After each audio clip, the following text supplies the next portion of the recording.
Alright, so while pursuing the memory tree, you guys provoked the Archvasalian Lyasatra to manifest an illusion of herself in your presence. And seeing how you spurned her conversations, she mockingly threatened you, trying to impress how unimpressed she was by you. In the course of this, several of you became enthralled and paralyzed by her beauty, Pell being the lone exception through some sort of intervention being provided by the mysterious spectral stag that woke him. Just as Salian seemingly disappeared, Munson teleported most of the group to a safer location, Jeremiel choosing to stay behind and follow after. Jeremiel finished his rest, but as soon as the sun started to break over the sky, the griffins woke him in a panic, and he narrowly managed to escape with them from 3 Wendigo creeping closer from the shadows. The rest of the group appeared in the stacks of Cliff Crag, interrupting Vongren once again, doing research into the past. You caught him up to speed, rather, on your recent adventures, causing him a good deal of concern over Salian's interest in Lysarian Torin and her knowledge of the Phelan name. Gurki also appears in Cliff Craig, summoned by Flint's sorrow over Freckles, while you all finished your long rest at Vongren's courtesy. Gurki got all the intel from Vongren, and the pair decided that since Lysarian Torin already knew of Salian's interest and was already on guard as she could be, there was no particular need to trouble them further given other current demands on their attention. The pair then urged you to find the memory tree, as there seemed to be little else as beneficial on the coming conflict, especially since Lysarian and Torin are unable to go themselves. The current suspicion is that Neum, the last Phelan crown princess, left something at the tree for her heir, and hopefully that something, whatever it may be, would prove helpful now.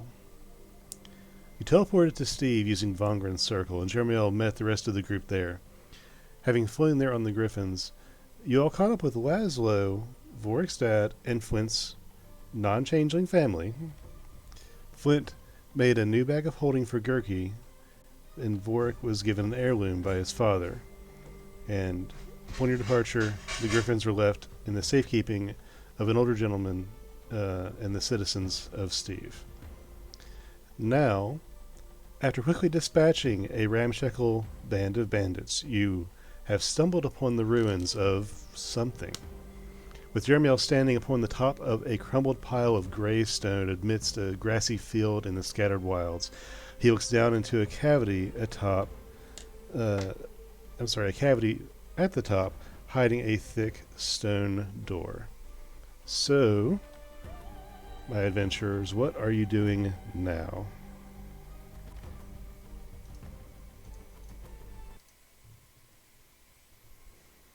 I'm so very unimpressed with you that I've traveled to the middle of nowhere and sought out you mortals to tell you how unimportant you are to me. I won't be ignored! You're being ignored. Why acting like this, Flint? What's up, buddy? Did you like my Salian impression?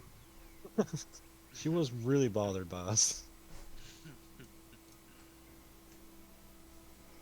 You know what's weird is like she like tried to hurt all of us, but didn't. But she fucking hated Squimbly and punched his head out, like straight through. Yes, Flint, to be clear, the general notion was that she went around and mimed how she would kill and maim each one of you, and with Squimbly, he was next to you, but basically still in not moving around. He wasn't active at the time, so she wove her fingers in the circuitry wires on the base of his skull and pretended to yank them out. She was very friendly.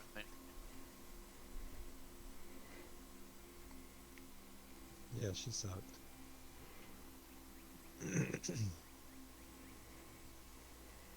But, you know, Joke's on you, lady. I've got a long rest sometime. So from the top of the pile, you hear Jeremiel tell you guys that he found something, and then he throws a rock down into the crevasse where the mound seems to have a cavity. I'll go up to him. Start trudging my fat butt up there. It's not a very steep hill. Once you get to the top of it, you can see down there is a 20 by 20 valley, like the dimple of a volcano, sort of in this area. At the very bottom of it, there's amongst very tall weeds, there seems to be the threshold of like some sort of door. This appears to be a stone door. I would like to check to see if there's a trap on it or anything like that. As we approach it, like check the stairs and all that, see if there's any kind of traps or any kind of any item or any activation zone or anything anywhere I can press like a button to open. Okay, And do then a multi-search. roll for a perception if you're checking for traps, or investigation if you want to look closely at Yeah, it. I do. Let's see, investigation. Could I like look around and see what this could have been? Sure, if you want to. So Yeah. that'll be a 26. 26 for traps, okay. And Pell, roll me we'll say history check. Guidance. All right. Oh fuck! I dropped that dice. Not even hitting the tray. Mhm. 15. 15 total? Yep. Okay. As far as you can tell, Munson, there are no traps in this area. It seems to be, the door looks locked. The door is a very old stone door. It seems to be very thick and has bands of metal around it. And it's latched from the other side. There's a small keyhole, but it looks very old and very possibly rusted inside to some degree. But you don't see any obvious traps. Pell, with your observations looking around the area, you see what looks like construction similar to the stonework in Rowanwood, but different. Like it's been adopted, and maybe it's older or a slightly different era, but it looks like something that's of the same general make, even though it's very old. Like sort of elven. Sort of elven, sort of human in a degree. It's kind of a weird amalgamation. But as far as what it is exactly, it's an old ruin of something. And is it like going straight into like a rock face like it looks on the picture? Yes, it is. That's weird. Vorik, do you think I checked around? I don't see anything to trigger any kind of danger around us. Is there any way we could get this open? I can try it.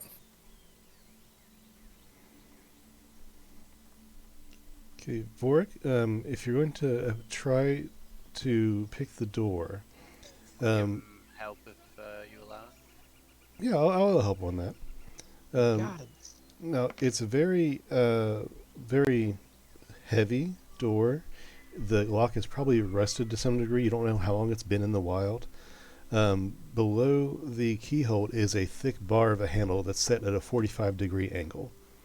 If you wanted to try your lockpicks on this door, you take your tools out and kind of feel around, just kind of get a feel for the area, and nothing is moving easily. You get the sense that if you try and fail, it's very likely that your lockpicks could bend or break. Do I have one set or multiples? As far as I know, you just have one set of thieves' tools. Yeah, you only get one set unless you break them. Then you gotta buy a new one. Alrighty. So if I fail it, And, there's a I'm chance, helping right? Yeah, there's a chance. Now, as far as I think you have friends who have additional thieves' tools, if I'm not mistaken. Yes, I have my set as well. All right, let's pick yes. Somebody else has the right tool for the job. Okay. I Then- do. So what I'm gonna need from you to try and pick this is both a dexterity check with Pell's guidance of 3. I'll tell you what, you can use Pell's guidance on either one of these, because it's going to require a dexterity check and a strength check to not only get your tools to operate correctly and in the correct way, but you to finesse them in a way strong enough to move the pins of the lock. Are you talking like thieves' tools and athletics, or It will be thieves' tools and athletics, yes. I will assist him Well- by holding the flashlight. Okay. or the daytime? So you have advantage on you have one advantage and Pell's Pell's guidance, and I'll let you use either one of those as you see fit. Oh, I give advantage to the thieves' tools. I wouldn't give much to athletics, unfortunately, just because I'm more of a thief like he is on the being able to pick stuff. So Okay. So roll my thieves' tools with advantage. Okay. And you can use guidance on whatever you need. On athletics. Sure, if that's what you want.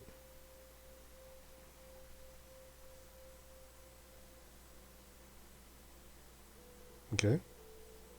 roll one more time, buddy. Or did it roll twice? Oh, it rolls twice. Nice. Okay. I always forget D&D Beyond's different. And then athletics. Mm-hmm.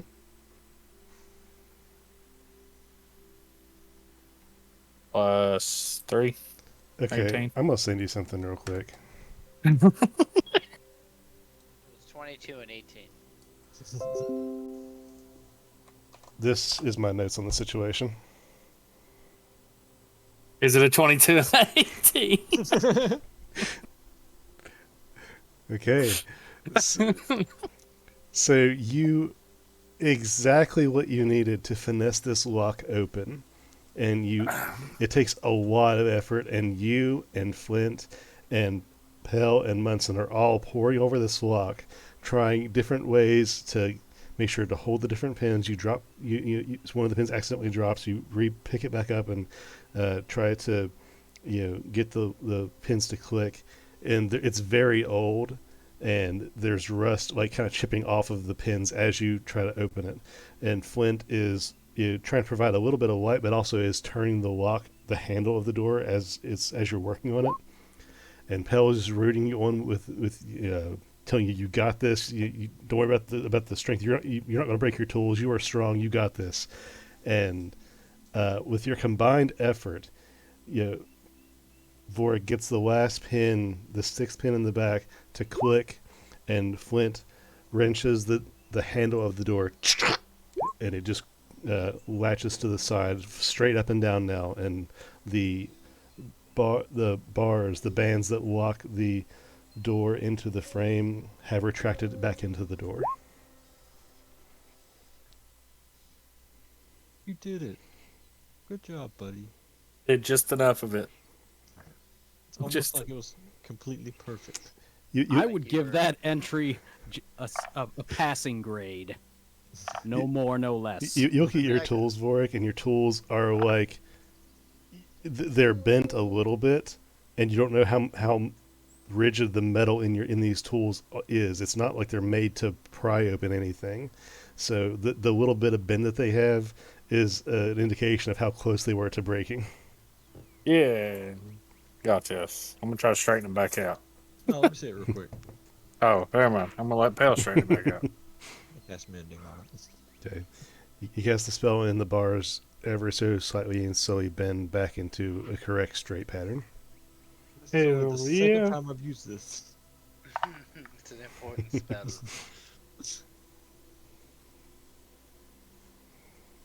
Alright, well. You open this, so after you, Yeah. Vorik. Yeah, you open it. You open the door, Mr. Vort. Let's go. I'm going to kind of watch for traps as we open this door, though.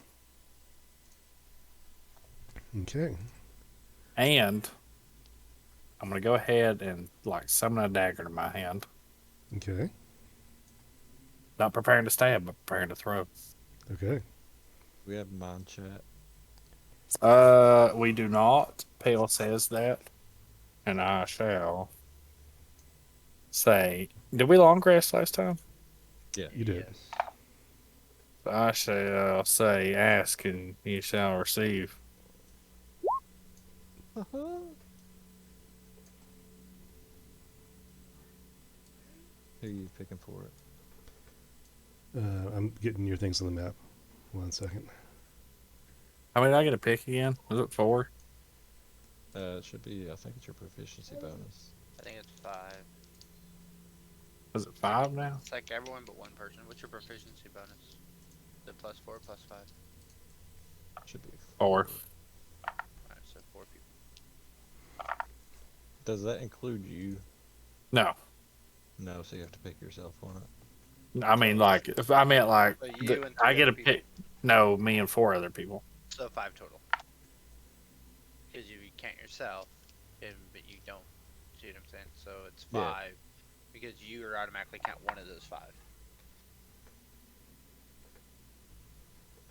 So I will do Flint, Munson, Pale, Pugboard. Classics. I mean, that's the typical. The bard can talk to us in his own lovely way. He can. I mean, he's still new. Okay. Hey, he survived and brought back griffins, bro. Oh yeah. I mean, he's still He did new. that. It's just he's not terribly here. He's What are we talking about? The T-posing. DM's right there. The door stubbornly creaks open, and there is a whoosh of stale air that fills your nose as the immediate inside of the door gets mixed with outside air. The door that you move is extremely thick and solid stone, except for the metal banding that acts as the locking mechanism for this door. The mechanism is turned by the handle that Flint had, that bar that rotates, and it almost acts like the door to a vault. Beyond the threshold is a small landing that descends down into the ground. And as the steps level off into a hallway, the walls of the dungeon are narrow into a tight corridor, and it's little more than shoulder width apart. Its clear constructed hall is it's clear to see this is a clear constructed hall even in the dark. The walls are made of stone, smooth and carefully placed. The floor is level and clear, and there's a series of braziers that run the length of the dungeon hall, housing old embers that, while they probably have seen good use, they are very much out of use. They're empty of any fuel, and there's nothing but some leftover ashes in them. So question. So for this view here, Mm-hmm. does this go straight through, or does it stop and turn at this point? Like is this a dead? Because technically, me Go- and Pel can see up to 120 feet Mm-hmm. in the dark vision. Correct. So, yep, then So- you guys would be able to see all this then with your dark vision, if it's going to let me reveal areas. Yeah, it's So- kind of massively broken. Who? I got Me and Pel. I got 300 dark vision. 300. My eyes do be good. Do be good. Okay, so you guys can see that much from where you're at.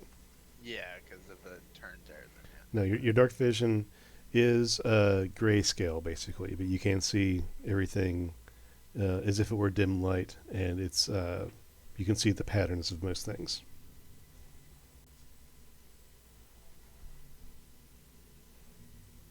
You know, this place is odd. I was looking outside and it's like they wanted to build like Rowanwood, but they couldn't. Do I see any creatures from here to that wall, or anything invisible within area? No, you do not.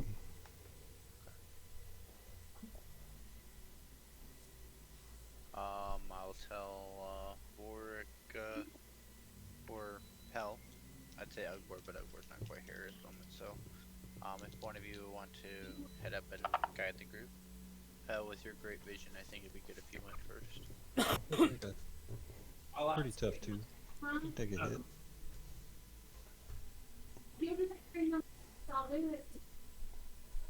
Yeah. Okay. I mean, if you guys want Ugborg to lead the group, you can do that. Nah, I got it. That's good.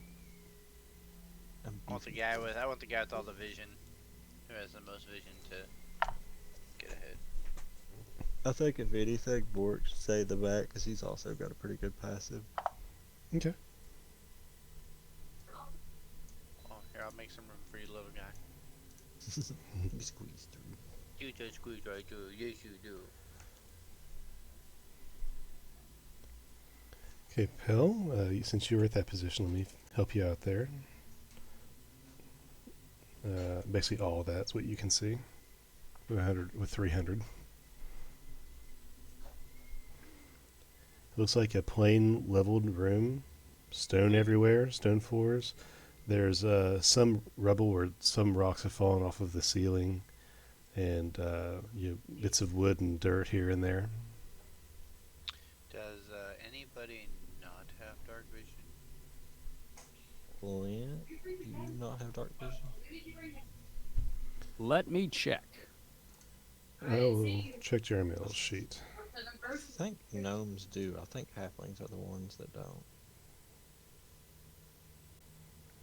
I'm just considering for how far we may have to travel in here. We're running in pitch black right now, so. Yeah, Jeremy, I do not believe has dark vision. Alright, I can, Is there anyone else before you cast that? I know Ugborg can. And I'm pretty sure Bork. Yeah, he's got it. Yeah, so it's just, so yeah, I guess you'd have to give it to the little man. So, I have to be within 10 feet, so I'll go like right here. And I will do Eyes of Night on Jeremiah and Flint. Sorry. I think I do have dark vision. Dark vision. Well, now you got super dark vision. Yeah. Oh. Nice. You have to go to your wisdom modifier, Dan. That's a lot of people. Yeah. Up to Fior. Nice. Fuck, anyone who only has 60, you might as well give him 300. Yeah, fuck it. Yeah, but Ugborg's there. Why not? Everybody over there's got 300 dark vision. All right. Yeah, it lasts for an hour, then I'll run back up here. Okay. You're like the Oprah of dark vision. You get some dark vision? You get some dark vision? I am your dark vision. I will guide thee. Alright, I'm gonna get up to like right here Okay.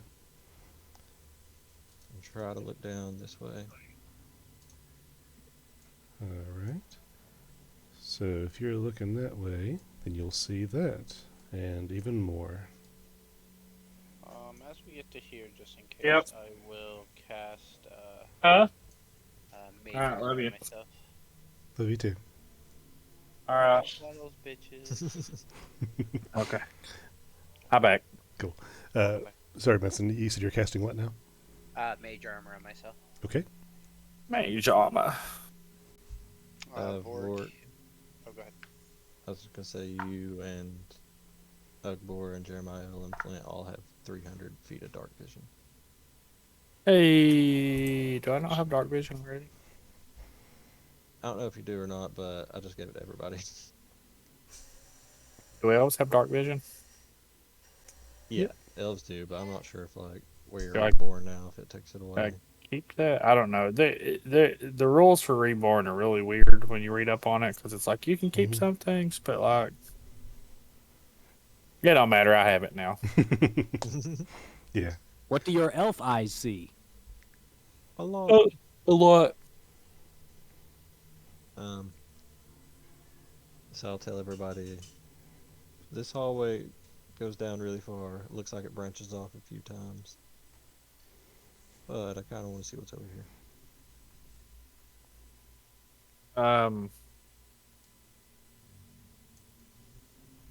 Okay. Go ahead.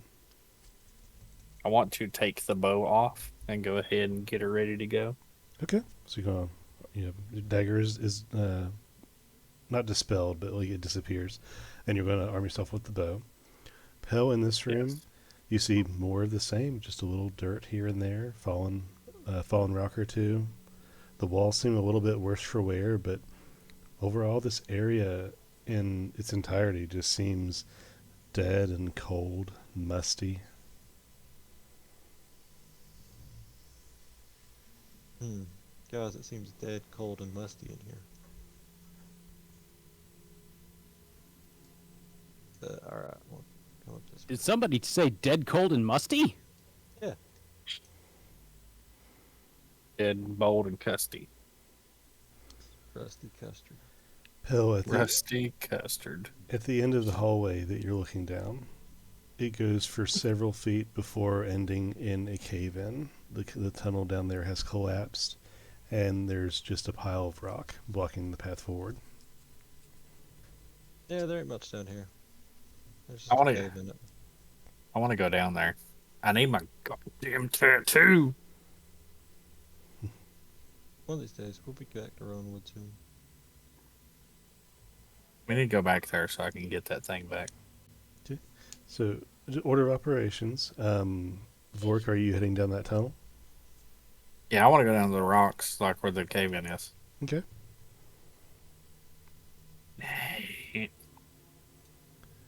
As you approach, it feels a little colder as you get deeper into the earth, but doesn't seem to be anything special or different. Just a pile of rocks. Did I see any like cracks, light coming through, or see through the other side or anything? Nope, it looks entirely dark. The cracks that you can see that aren't covered up by immediate rock, it's just dark. Okay. I'll go back then. Munson, you are now standing in the other hallway. Yeah, let me move these guys real quick so I don't lose track of them. There we go. We both thought the same. Whoa. Munson, as you are in that part of the hallway, you see this right here. There is a large rock that has fallen, like a big chunk of the ceiling has just crashed into the floor, cracking a lot of the stonework on the tiles on that area of the floor. And you see beyond it, there is something in that room down past it, but you'd have to really crawl over the rock. There's only probably about 2 feet of clearance between the top of the rock and the ceiling, or where it fell from. I will. I believe. Let me double check something. Make sure I'm right on this. If you relay that, I got this. If you don't,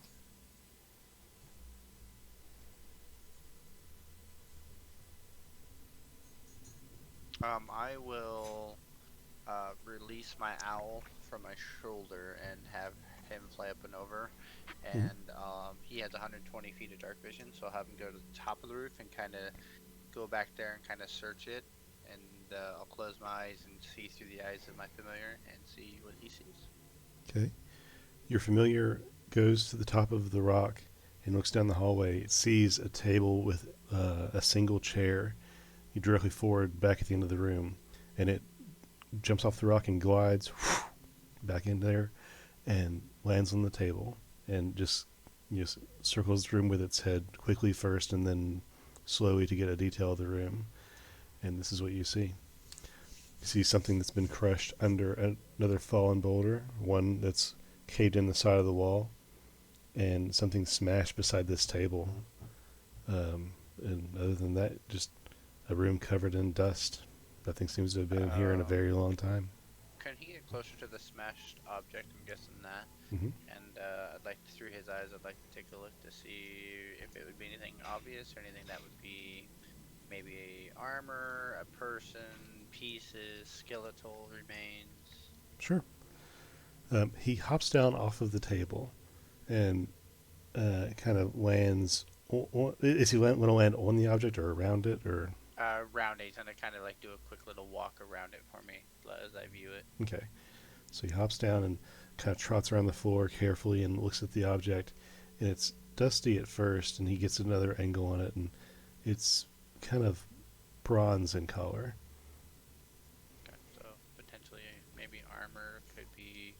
brazier that fell off the wall.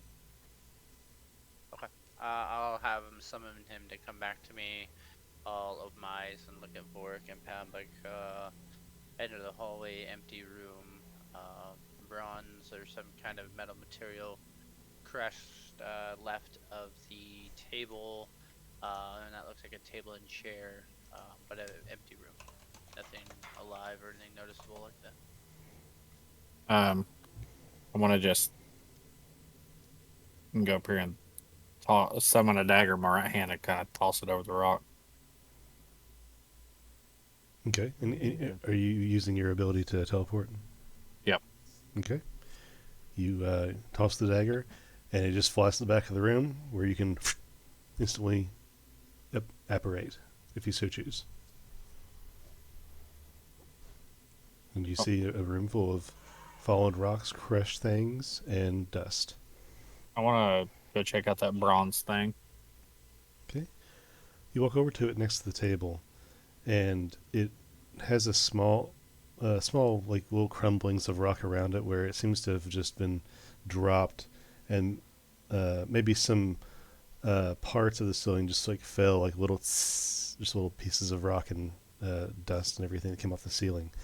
But it's dented like it's been knocked off the table or something of that nature. But this is a helmet, and you haven't had much experience with the Empire, but it seems generally human in make. Doesn't seem like anything the elves or anybody that you are familiar with has made or worn. Well, I'm going to pick her up. There is a symbol decorating the front and temples of this helmet. Roll a history check for me. Hey, while I'm on this screen, what was it my dad gave me? What was that? It was a dagger. I'm not sure what the proper name is for it, honestly, as a DM, but it's like a dagger with a handle on it that you can grip in your hands, where the blade sits on top of your fist. Did that make sense? Like brass knuckles, but dagger. Yeah, but it's just like one handle that goes between your two middle fingers, and there's a horizontal handle that you can grip with the fist. So, just treat it as a dagger for Yeah. the sake of, Yeah, basically. I would say, for the sake of fighting Mm-hmm. with it if I use it. So is it like around the hand as he holds, and then it goes, the dagger shoots like straight above the knuckles, like straight out? Let me see if I can find a picture of what I'm trying to visualize. Real quick. I think I know what you're talking about. Oh, here we go. This is a good example. Not exactly, but you kind of get the message. Like it's like that. But it goes That's what I was on thinking of. top. Yeah, like Well, that would be you would Like a hold punch it in knife. between. yeah. So it'd be like brass knuckles in your hand, but then that top piece would be like at the top. Like coming out of my hand or on top of my hand? Push dagger. This is a push dagger, is what it's called. Okay. Anything to it? Anybody look at this thing? We know if it's got like it's anything fancy or just The dagger, You've or asked any of us to look at it. the dagger? Yeah. no? You've had plenty of time to look at it since your father gave it to you. It's just a cast iron sort of metal dagger that's been hand sharpened and honed. It's not expertly made, but it was from your dad.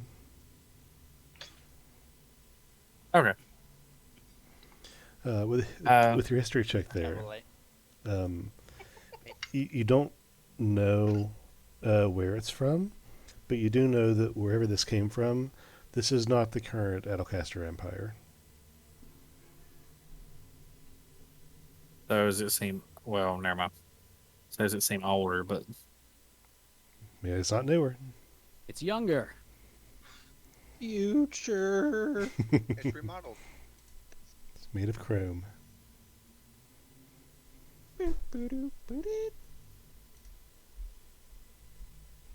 What'd you find, Okay. Bork? there's a helmet of some kind back here, and I'm gonna see what else.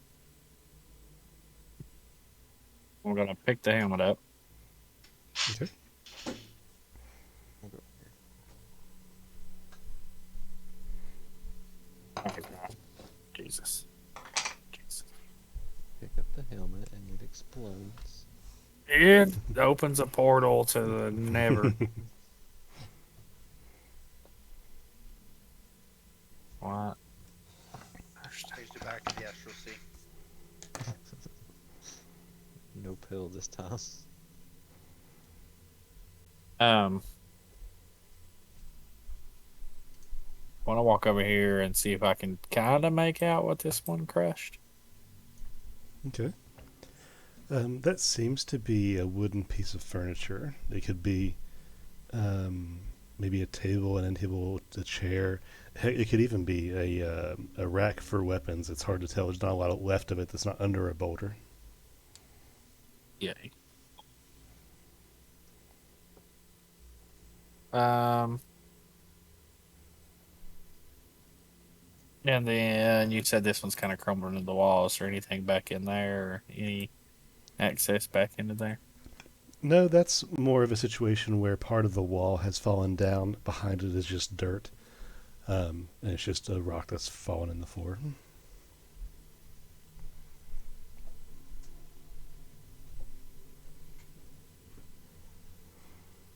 All right. Well, I believe I'm done back here. Anything under the table? No, not that you can see. No, you can see under the table. There doesn't seem to be anything important under there. Just a little bit of scraps of like little fallings off of the table, little boards that have kind of rotted through and fallen down, but nothing important. Pell and Munson, you guys are outside of that room. Looking in, you can see a couple things that I'll reveal to you.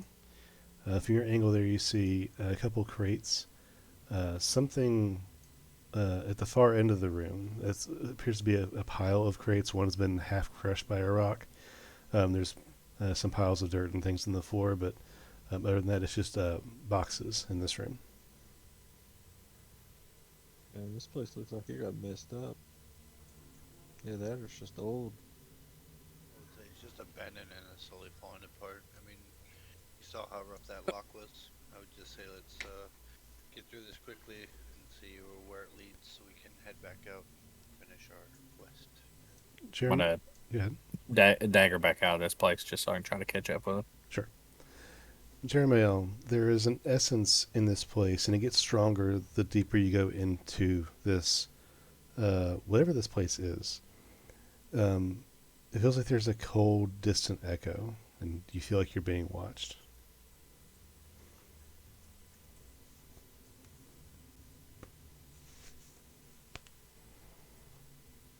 Do you have audio, Jay?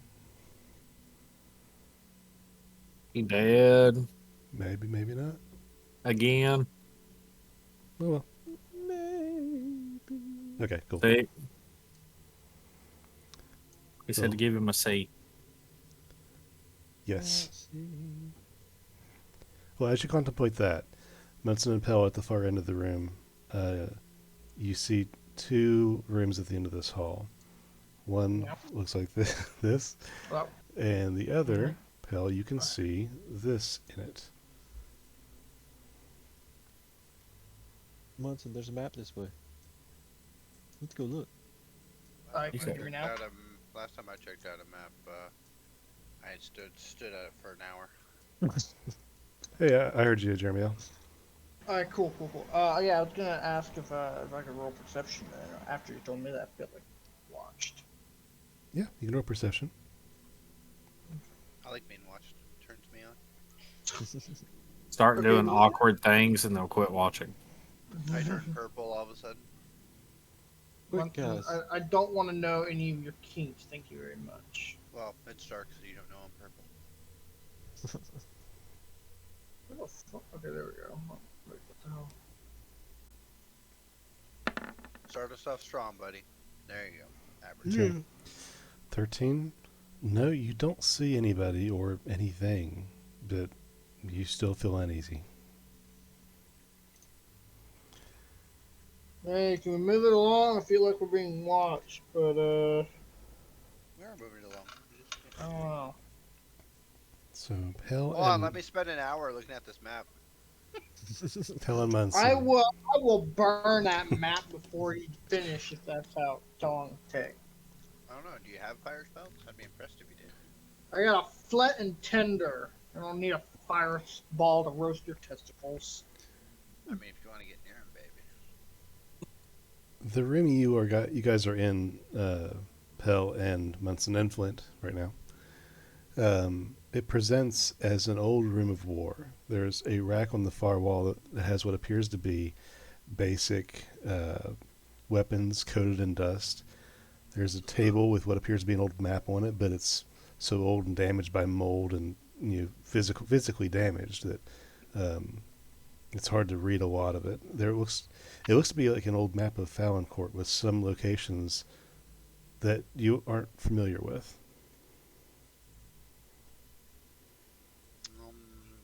How do we?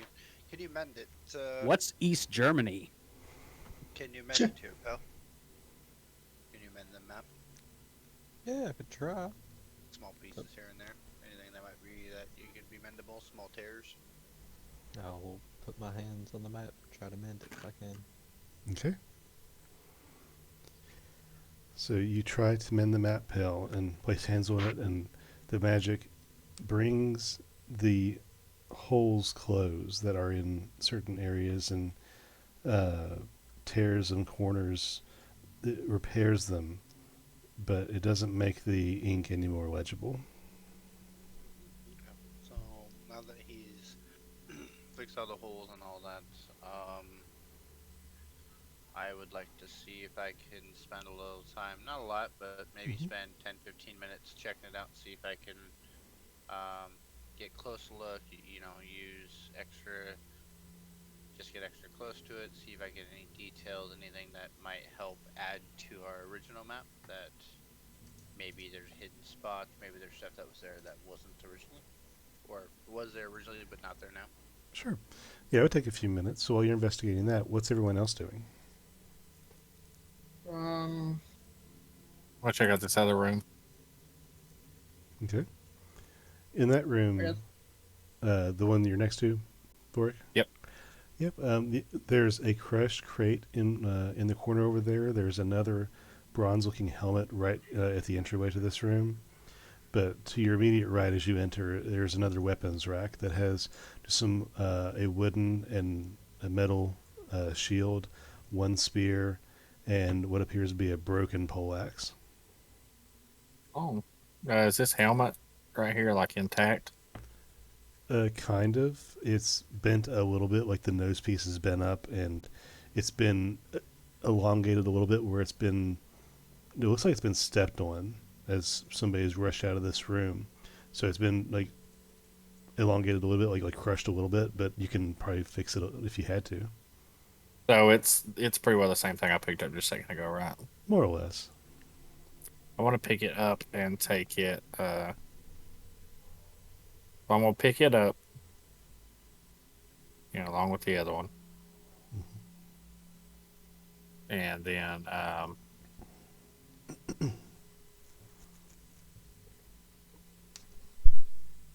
mm, what did you say was on the weapons rack? There's a wooden shield, a steel shield, A a broken axe. a broken poleaxe and a spear. Okay, I'm gonna kind of take inventory. Pale, are you coming over here? Yeah, I'm right beside you. I got an idea. Okay. Can you use this stuff? Hold on a You're sec. like, for Ugbor? I'm I'm gonna, trying to go I'm with the gonna biggest, the largest of us. provoke magic, and I'm gonna use detect magic. Okay. As you conjure the spell in your mind and your eyes flash as you try and look around for different objects of magic, the only thing that glow in this room are the objects that you and your friends carry. I don't know, it's all kind of poopy. What But about what I'll about? take a look. Didn't you say there was like weird symbols on that one helmet, Dustin? Mm-hmm. Yeah, that's what I was going to give you one. Probably this one I just picked up off the floor and say, can you tell anything about this? Let me Let's take a look at it with my peeping eyes. in the group chat, I want to be like Munson. Come, well, is he doing something? You I'm look just at a map. studying a map like I normally do, and then people get in trouble. I do it. Oh, I was gonna say, I want to look at this helmet and see if you can figure anything else out about it. Yeah. I think there's not much to this map, but yeah, I'll be there in a sec. We got Okay. Mr. Flint here. Or yeah, Flint, you want to check this out for Munson does? We have two. So Absolutely. I mean, I gave him an entire memoir of the ruins and stuff, so. Okay. it's true. What was the one you gave Boric? The book? I think yeah. I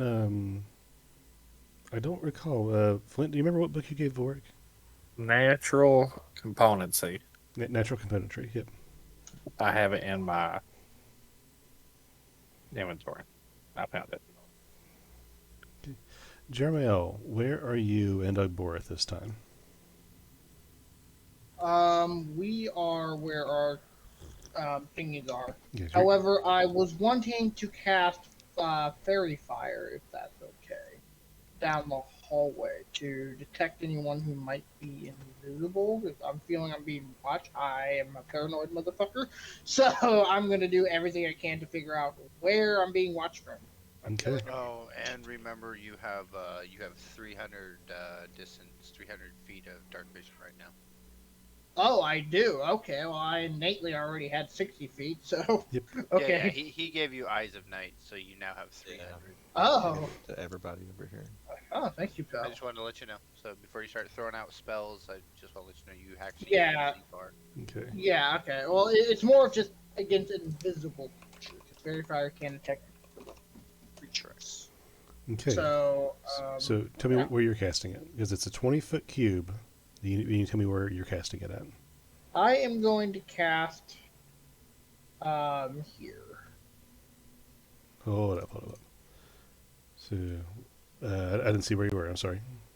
Let me point way. There. Oh, okay. There you go. Like just around that corner. Okay, so right there. Yep. Okay, so as you cast Fairy Fire, you wing magic down the hallway, and once the magic reaches the point where you intend, it kind of pops and covers the entire area in a quick mist of what color? Glitter. We'll do like a kind of like a silvery red mixture. Okay. So the silvery red coats this area, and all of it dissipates except for the creatures that you see crawling across the wall. Here, why is everything so big? What she said. Giant monster. And there, that are moving this direction, and then one that is coming around the corner and heading in your direction. And these creatures, they're glowing and glittering a red and silverish sheen, but they're like on the walls, like they're crawling, and they seem to be almost flat and amorphous as you just drift along the walls. I want to draw back an arrow as soon as I can. So does that mean they failed their dex save? Yes, they did. I don't- That's good. Upon seeing that, I immediately yell for you guys, behind you! Oh shit. Glitter. So Go glitter. Oh god, it'll get everywhere and we'll never get it off. Not glitter! Fuck. My worst enemy. So at this time, I'm going to have everybody roll initiative. My paranoia worked! Oh my god. Mine, Ugh. listen, You suck, Mark. Listen. my initiative is like the best one in the group, and I always roll Second shit best. on it. Second best. What is yours? First best is the bard down there. He has +9. Oh, well, yeah. Never mind. Used to be the best. Second best in the group, and I roll shit constantly. Mine's the second worst. I think Pell is worse than mine. Yeah, My- mine's just 0. My Yeah. backup for this guy, my original backup, has a -1, but has advantage. Yeah. Oh, there you go. Like, Oh, dang it. come on. Okay, guess do that again. Oh, Don't- God. Well, mine was 22. Roll again, is that what I heard? I'll put you in. He rolled a 30 this time with only a +5. Right. Somehow. Well, I mean, I guess I'll take second in initiative because I get advantage on death saves. Actually, you took fourth. So 7. Fucking garbage. 7. Like, I might as well roll. I rolled a 2. Like, God. You put J money on there twice on your turn initiative. Oh, I did. He's just so damn. He's so I damn know he's fast. quick, but damn, Yeah. even if you divide it in half, it's still faster than all of us. The funny thing is, this is something similar to what happened with the Wendigo in the last session. I'm just quicker than the Wendigo. Hey, where did you go? When did you go? Yeah, when did you Cotton Cotton Joe. Joe. wait for us to get on the turn order? He hasn't put me on there yet. Oh, oopsie. I You was trying to roll a board. I know. He's like everyone but me. Yeah. You don't get to go. I don't think go. I You don't get a turn.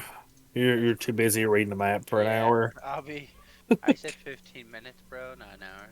Okay. Guys, I'll be back. Okay, you're up. Yeah. You got this. I'm gonna read this map that doesn't matter anymore. That I need to decrypt real quick and use some pigments to recreate the map. Okay, so Jeremy, you see these creatures starting to crawl towards your friends. This is the only 3 that you see. What are you doing? You're first. You were the quickest to act. Do I notice that they have eyes or anything?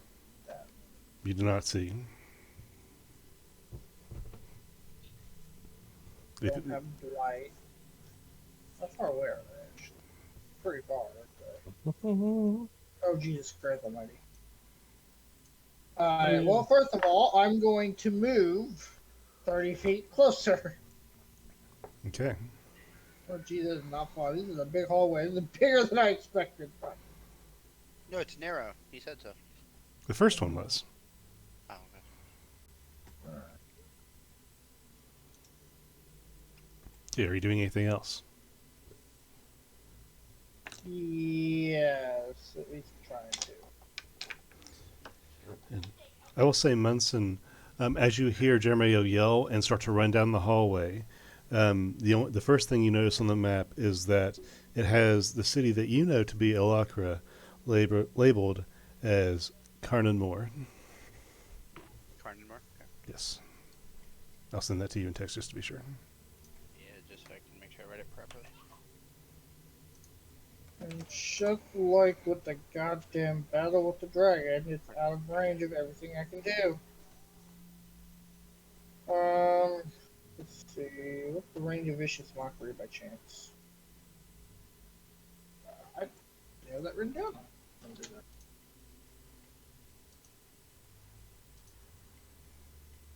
Apparently, I'm a short range bard. Yeah. 60 feet. Okay, I can do that. I am going to unleash Vicious Mockery on. Yeah, on this one right here. Okay. That one. Gotcha. So Vicious Mockery, what do you say? And that's an attack roll, right? Or is that a save? No, it's Wisdom save. Wisdom save and take 1d4 physics damage and have disadvantage on the next attack roll it makes. Let's see. It should be like 3d4 because we're Yeah. level 11. Yeah, so it'd be 3d4. Yeah. So, if it can hear you, it does not need to understand you. So, are you saying anything in particular as you cast the spell? Not at the top of my had my Sure, nope. totally fine. So this is a wisdom save. The creature is going to make what's the modifier? Crap. That's a 17. What's your spell save? 16, so it's saved. Okay, it has no effect. Damn. Anything else on your turn? Nope, I've done all my actions. Okay. Palinol, you turn around and see these creatures covered in silver and red glitter, lighting up as they crawl across the wall. What are you doing? I hate red glitter. I'm gonna back up 5 feet. Okay. I think I'm in their range, so they can get an attack of opportunity. No, not quite. Nope, no, not quite. I don't know. From my side, it's like, oh, I don't know. Depends Yeah, on it's like just out of range. if you measure edge to edge, it's 3.5, but if you're in center to center, it's over 5. So All right. Well, I'll back up 1 foot or 5 feet. Okay.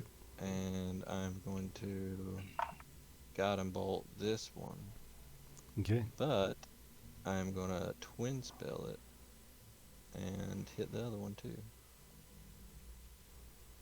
Okay.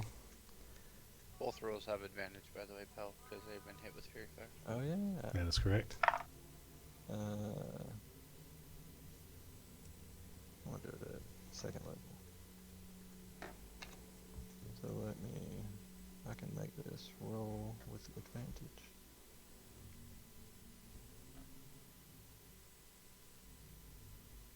Okay. First guy. I don't know why I rolled damage, but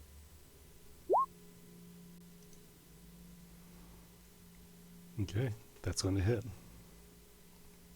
second guy.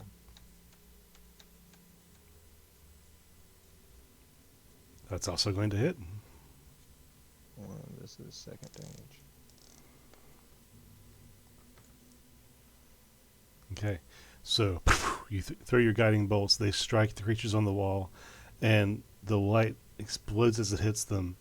And as it does, you see that their form is black, and the light, as it explodes on them, they shrivel and shriek a little as they die, and they are gone.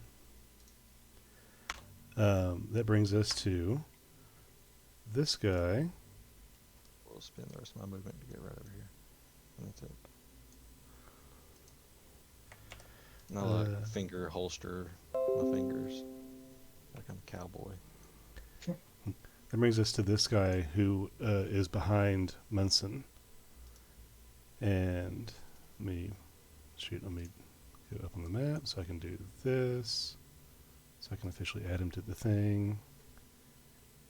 He's there. He's got that. Boom. And okay. So Munson, you feel a cold darkness behind you as this creature is going to try to lay a hand on you with 14 to attack. Does that hit? Oh, shield. Okay.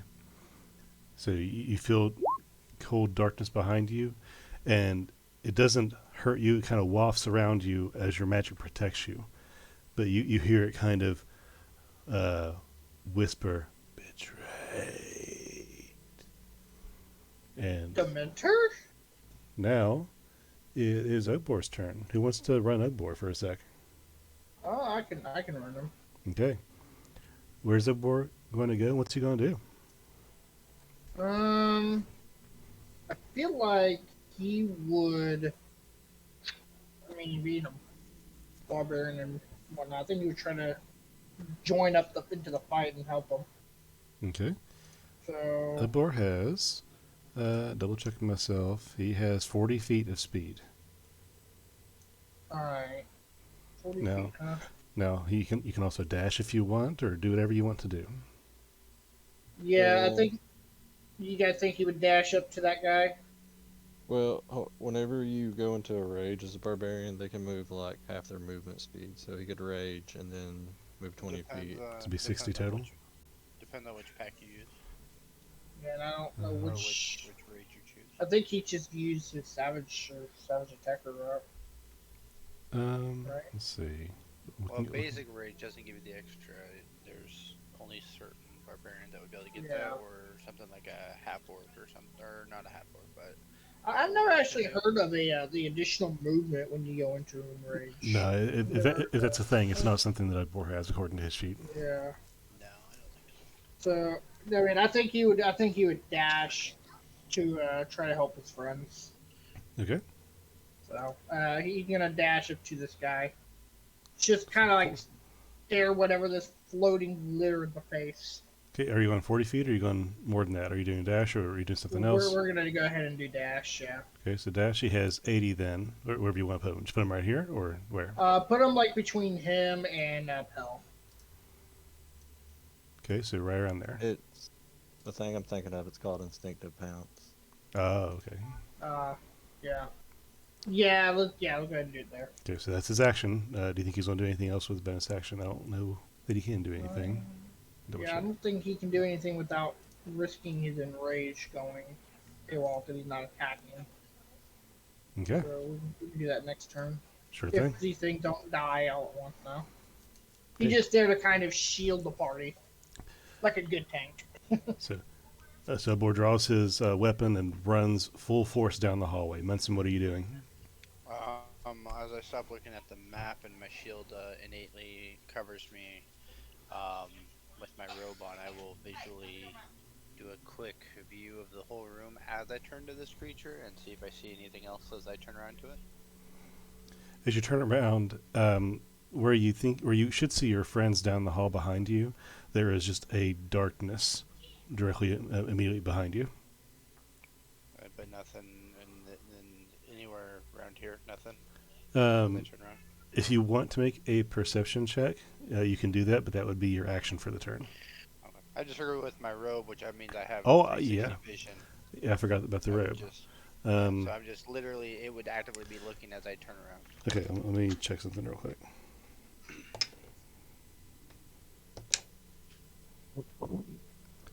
So, glitter okay. herpes for the win. Wh- Is wh- what what's your I'm hearing. what's your passive perception? Mine would be. I think it's not that big. That's what I've 12. heard. Okay. No, you don't see anything else in this room besides the one immediately in front of you. Okay. I will. Let's see. Do I want to do anything?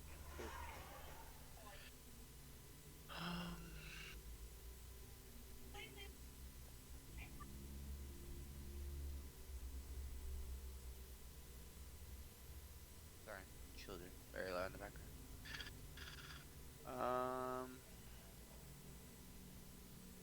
I guess I will do this here, and then Okay. I will try to stab him with it. Okay. Roll an attack for that. So that would be a. I have a plus. Where are you at?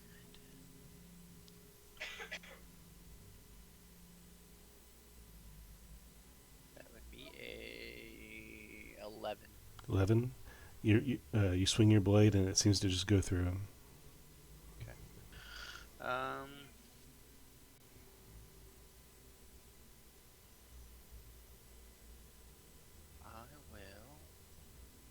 I will use my bonus action to disengage, and I will move to right there next to Hell and be like, alright, I got one over here on top of me.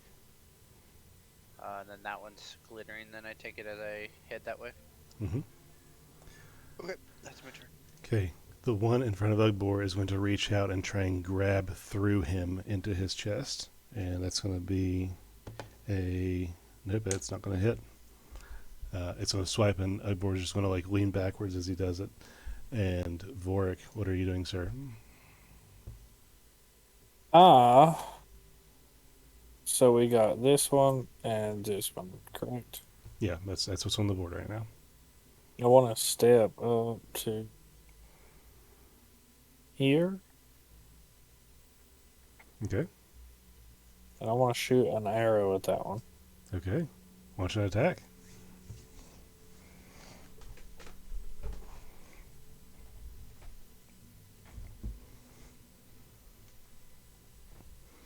Yeah, that's going to hit, my friend.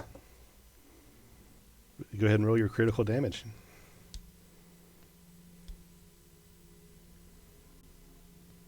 And now this is the Fabane bow, so it's silver in color, and as the arrow launches, uh, you hit the creature, and it goes through the creature and up against the back wall, and the dark, shadowy creature just falls to the ground and crumples and dissipates.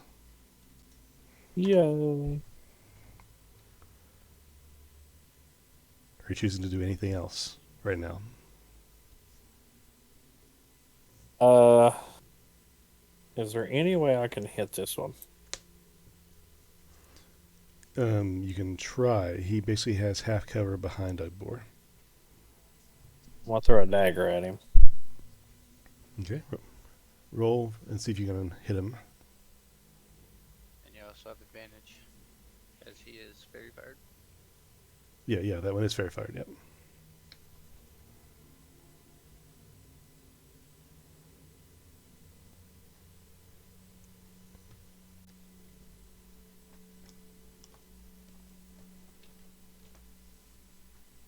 Oh, that is the advantage, okay. Well, no, that's not advantage. You need to roll second die. Yes, advantage. You rolled 2d10. It's from D&D Beyond, so it rolls both of them together. Okay, cool. Yeah, that's going to hit. So you're able to throw your dagger and hit this guy. Oh, the Ugbor waits. All right, and the dagger damage is this. It will ignore the sneak attack. Well, Nope, sneak works. no, because the Ugbor's there. Yep. 25. 25. Is that psychic damage, or what is that? 9 psychic and then 16 sneak attack. Okay. So I guess it's all psychic because it's a psychic blade. Okay. Yeah, it would be all psychic. So the dagger flies and cuts through the creature, and as it falls towards the ground and then through the ground, you hear, "No friend of the Empire," and it just vanishes. Can you say that in a normal voice? Did anyone else hear Yes. what he just said? Sorry, my mic not picked that up. It was No, no friend of the Empire is what he said. okay. Okay. It was cutting out, I guess, because your mic wasn't picking up enough. Yeah. So that one is now gone. Whoop. Flint, what are you doing?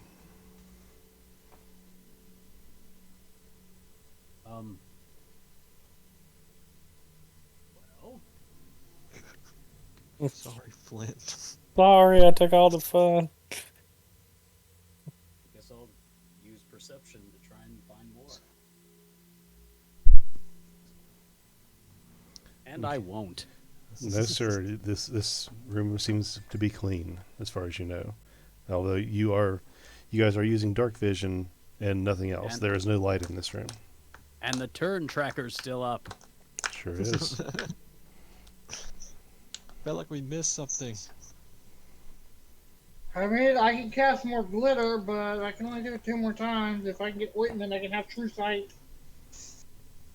But I don't got a Witness. Okay, is that it? Yeah, that's all I can do. Okay.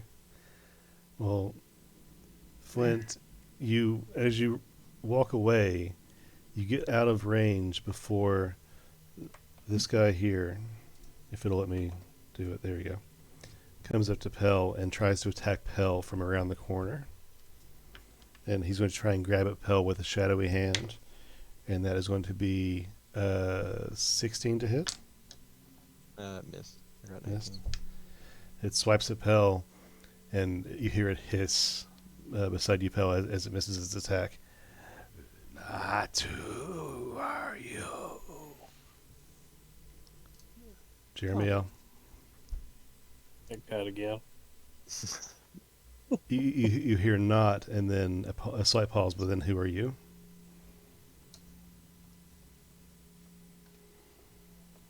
A hell of a way to say hello. Yes.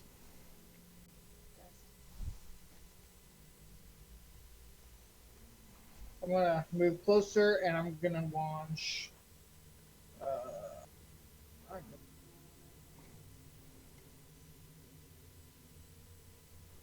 Okay, so you move down the hallway. Yeah, I got closer to the group. Okay, that's going to provoke an opportunity attack from the guy who was hiding behind you.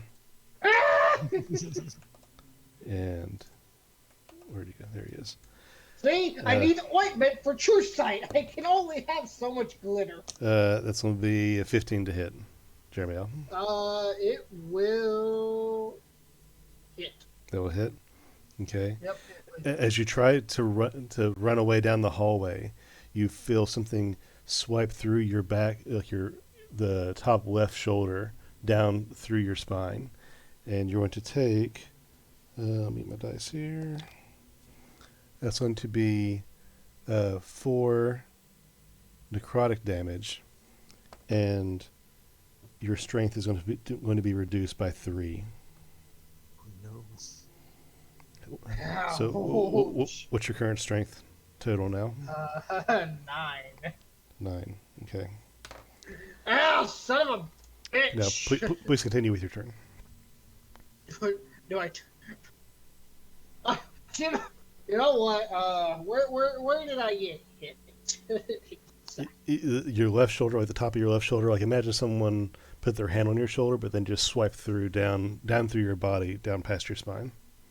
I'm going to turn around and throw a crowbar at it. Do you have a crowbar? I do have a crowbar. So you're going to improvise an attack with a crowbar, because the crowbar is not a weapon technically. Yes. Okay. So you I'm toss. just gonna throw it at Just it as hard as I can. Tossing this random object that you have over your shoulder heavily at this creature that hurt you. Make an attack roll with no modifier. I guess technically. It's just a D20. Well, sorry, what was that, Munson? I said, and technically, if it's a weapon he's not proficient with, it'd be disadvantage, but that's up to you. Yeah. He's throwing it. Yeah, but we'll just because it happened like next to him. I'll just leave it as it is, and we'll see what happens. No. I miss. You toss something behind you, and you hear it tink tink tink as it hits the wall and then the ground. Do you proceed on with your movement? I mean, that was pretty much my movement, my whole movement thing. Okay. I was making sure that, given that happened as you moved, I was making sure you still wanted to move that far and everything.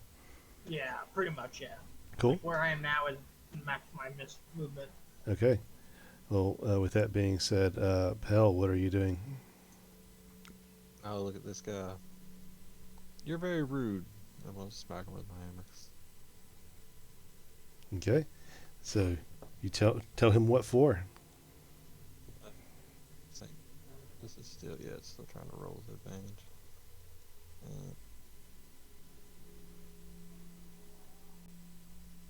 18. 18's going to hit.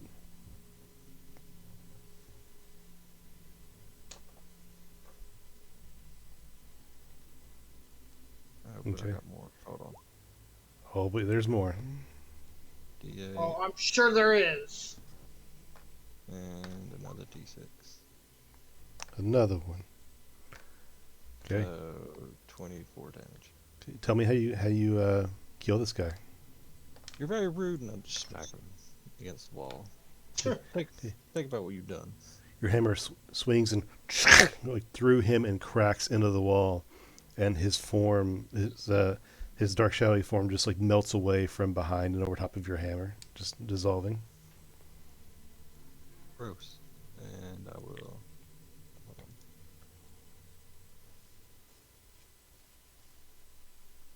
I will come down this way. Okay. Boren, you see several shadowy figures are attacking you and your friends. You already dispatched one, and the only one that you see still remaining is the one down the hall past Pell and Jeremiel. What are you doing? Okay.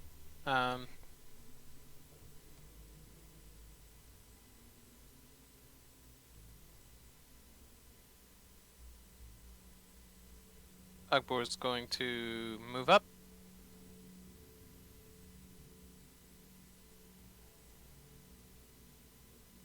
Yeah. Okay.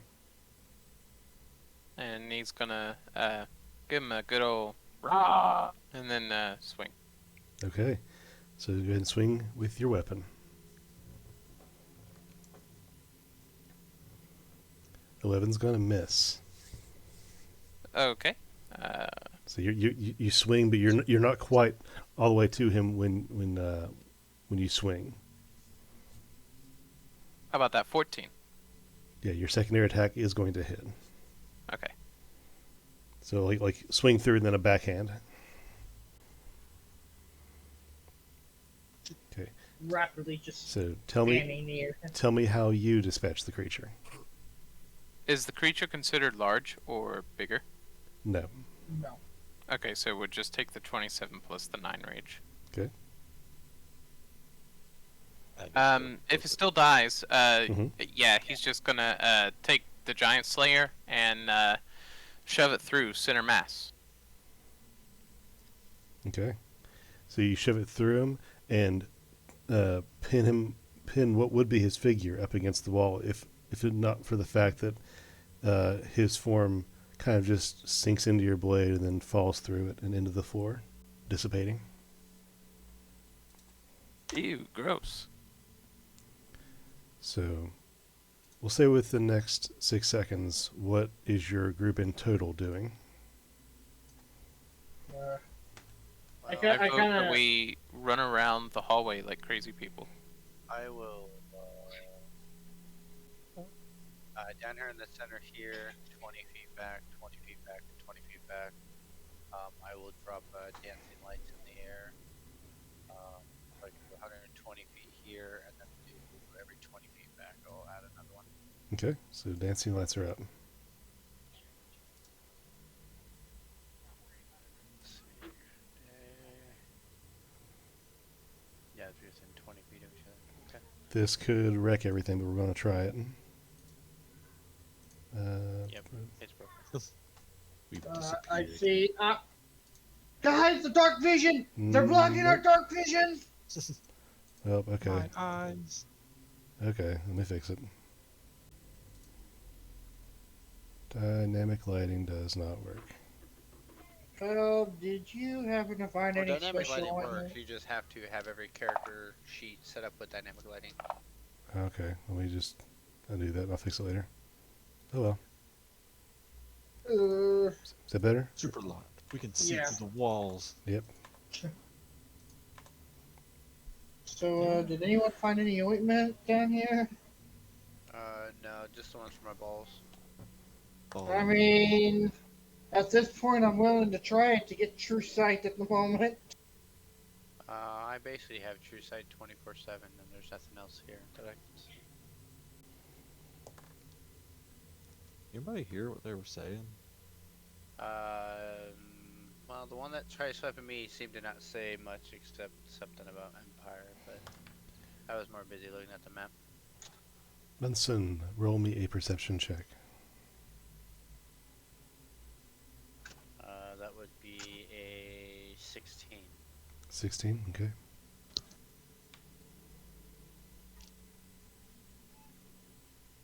So you guys want to do anything else in the next couple seconds? What I can do is I'll go ahead because I'm paranoid as all hell now. Even more so. I'll keep the orbs with me. I'm gonna keep them at the top of the ceiling, and I'm gonna do there, there, there, and there. Okay. And just, it's not gonna necessarily give bright light right on top of me, but it will give dim light into regular light for around me. Okay. It'll be high enough up that it's not gonna blind my robes. Okay. Do they detect invisible creatures like shadows? Yeah, I can see invisible creatures. Okay, cool. Then I'll save my. And I can my, see my into the glitter. ethereal plane as well. Oh shit! Nice. All right, so that would help. Yeah.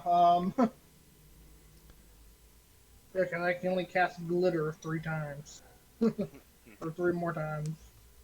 Flint, I'm going to have you make me a perception check as well, please. Oh, good. Come That on, usually Flint. goes so well. You're gonna roll a 19, buddy. Here it is, right here. I want to go See? perceive. Okay. All right. What's everybody perceiving down here?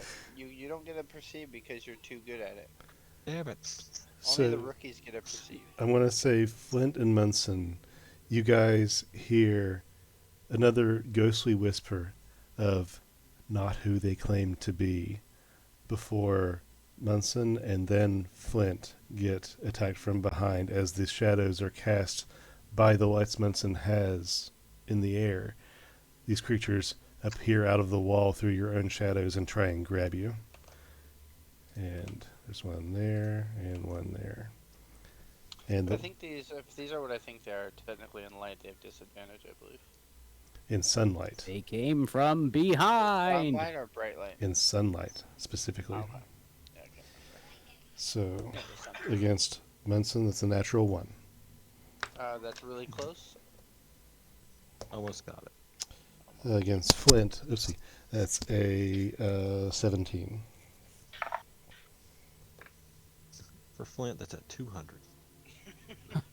Against what's my Your armor class, whatever your armor class Oh. is. 12? 12, okay, so that's going to hit. Flint, you're going to take 1 point of necrotic damage. I'm sorry, necrotic damage.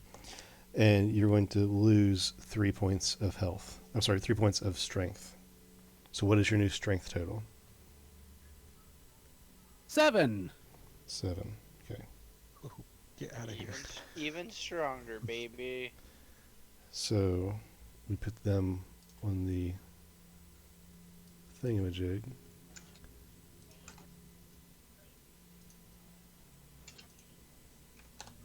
Did you say it did 1 damage? Yep, 1 damage. I mean, it does 4 damage, and it took 3 of my strength away. Don't get hit. Pell, I'm just saying. you hear this whisper, and Yes, damn it. and you hear your friends maybe you wince a little as the energy is sapped from them. You turn around to see your friends being attacked by more shadows of their own making, the shadows that are cast from their body from the lights. Oh, god damn it. Kind of rough and hit this one that hit Flint. Okay. I know I'm switching, but I'm gonna roll over here in real life. 16 to hit. 16 is going to hit. But wait, There's more. so here's more.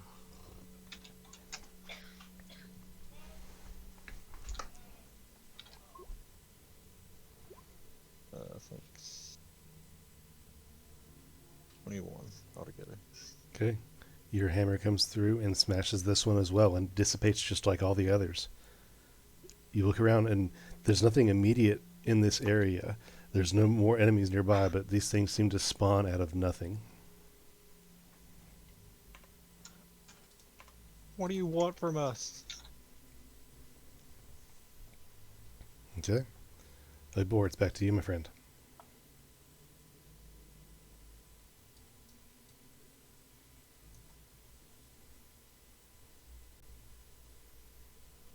If you're talking, we cannot hear you. Oh, okay. I'm gonna, I guess, run up here. Mhm. And get my thingy to cooperate.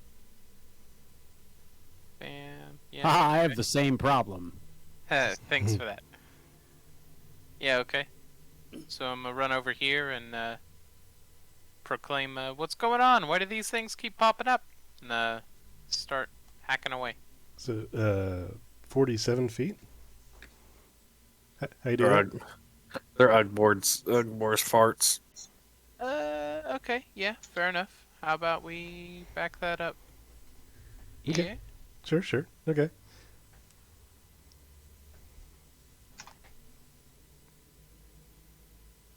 Yeah, that seems about right. Sure, yeah. Throw a okay with that. crowbar at it.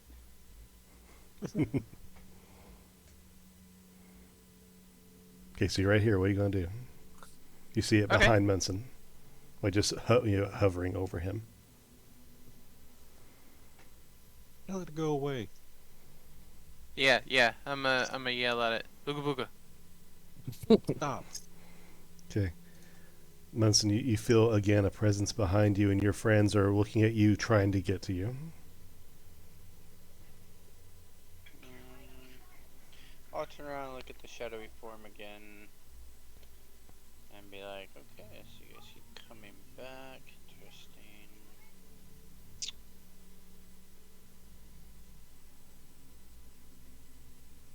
Don't want to waste a lot on these little guys. Let's see. Uh, whoever was controlling Ugbor, was he raging? No, No. Okay. I had to dash you to where you were, so I you didn't have an will. I'm gonna study aim. I'm gonna reach basically to the center of the body, and I'm gonna do chromatic orb, which normally would be disadvantage, but because I study aim with a bonus action, which gives me advantage, so it'll be a straight roll. Okay. And I'm gonna make it. Let's do lightning damage. Why not? Okay. See if I can hit first. What is that? It is a plus 11 to hit, so let's see. Oh, that'd be an 18. 18's going to hit.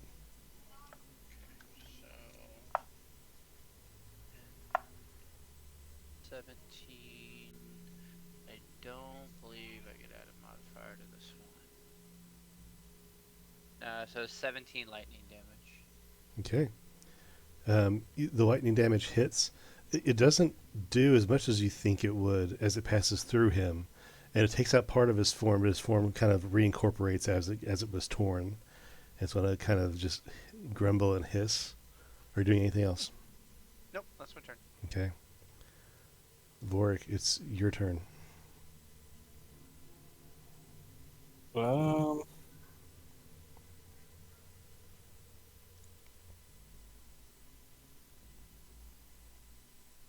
Read the needle right between those board. well, that's what I'm trying to debate on. Spread Yeah, your we legs, we should probably pick one.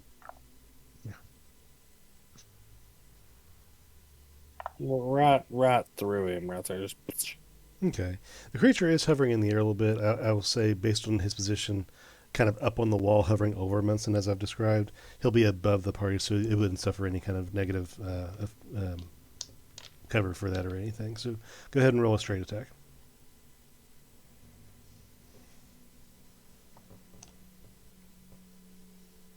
Okay, that's going to hit.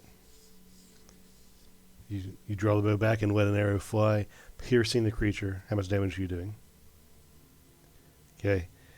As the arrow hits the creature and explodes in kind of a silver light, before the arrow dissipates, the creature dissolves with the arrow, reaching out for you as it does, but then it just kind of falls limp. And he's gone. I'm starting to like this thing. It's pretty cool. I mean, I ain't gonna worry about arrows. I mean, I don't have to worry about daggers either. I don't know.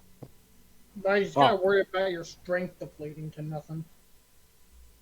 Nah. Which honestly is probably the worst. Okay. You guys have dispatched all of the enemies nearby. What are you guys doing now?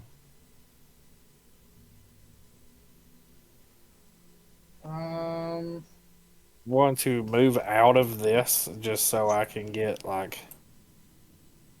to a more open area, just in case there's more. Okay.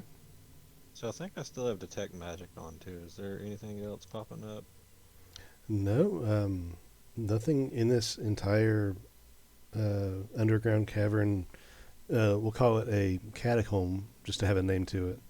Is lighting up anything. It seems everything in here is just old, mundane, and generally speaking, it seems what has not been crumbled seems to have been tossed aside as if it was hastily disowned. Are these books?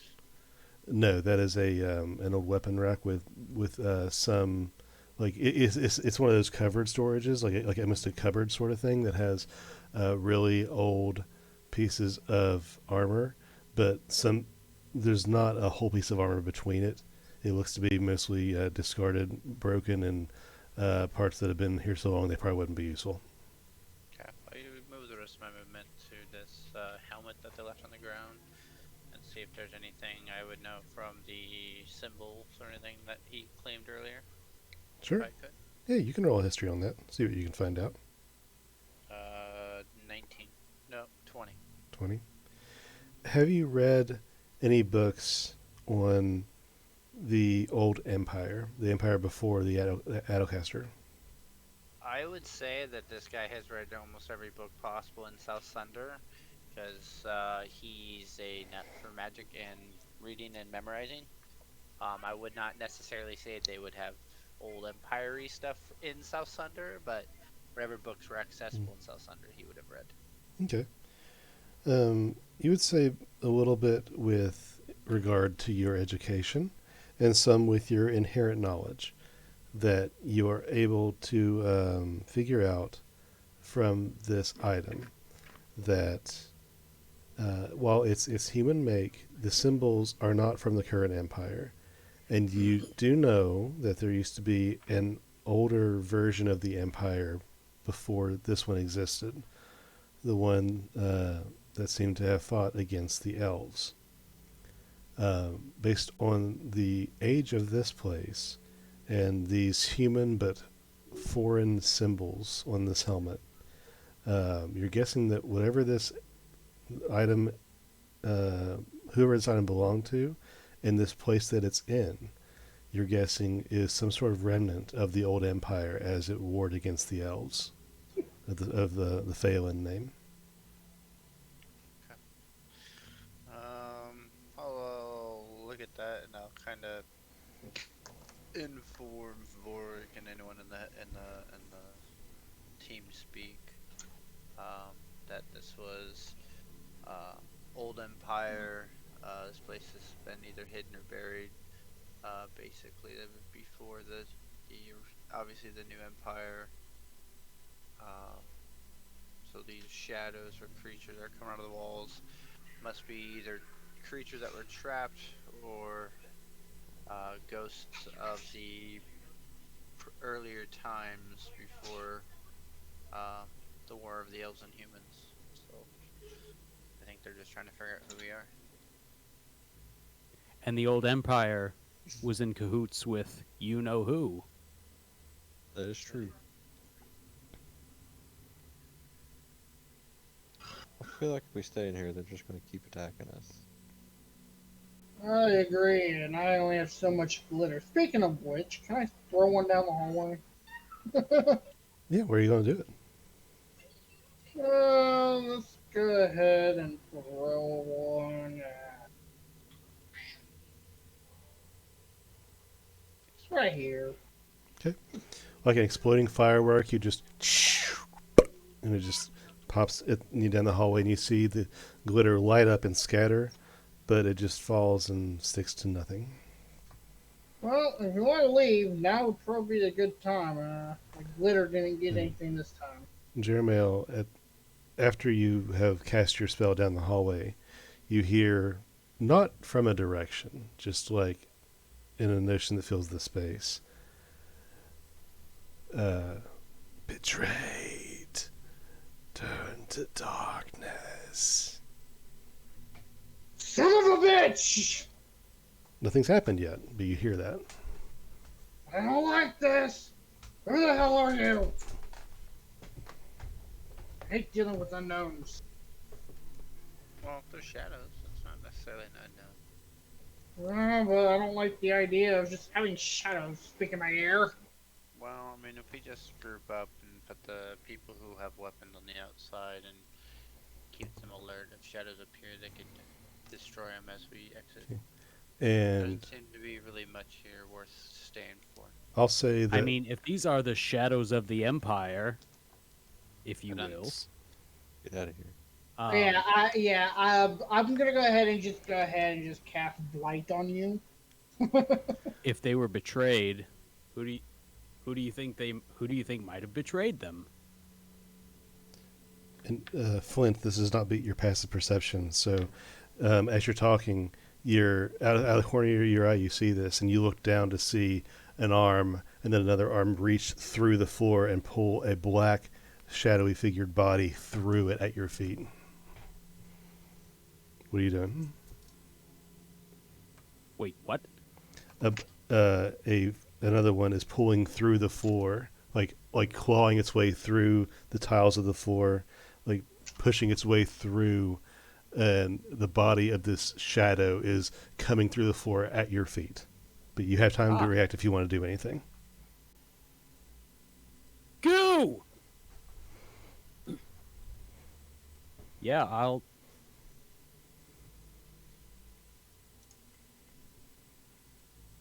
Don't scare me like that. Screw you, Peter Pan! And I will take the electric gauntlet that I'm wearing and just slam it into his face. Nice. Yeah. Awesome. So, shocking grasp, is that an attack roll? Let me see. Yes. Spell save. No, it should be an Attack attack roll. roll. Attack roll. Yeah. It's an attack roll, melee attack roll. So go ahead and roll a d20 attack, and then add your spellcasting modifier. His is set up as a DC for some reason instead of an attack. It is.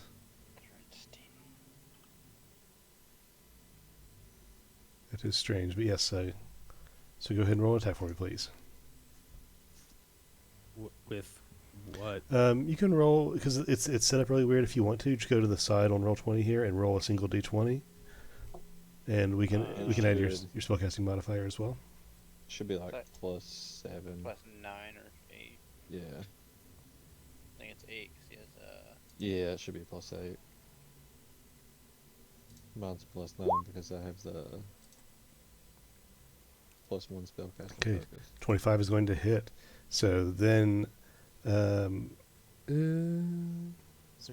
you have a 11th level. That's 3d8. So roll me 3d8 for damage. more lightning. I like it.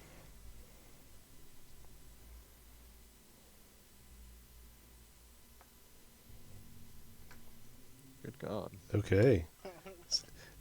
Now, you slam your lightning fist down onto it, and the lightning crackles around it, and it doesn't feel like it feels like it should have did more damage than it did, as it pulls itself, like just shakes it off and pulls itself around your arm.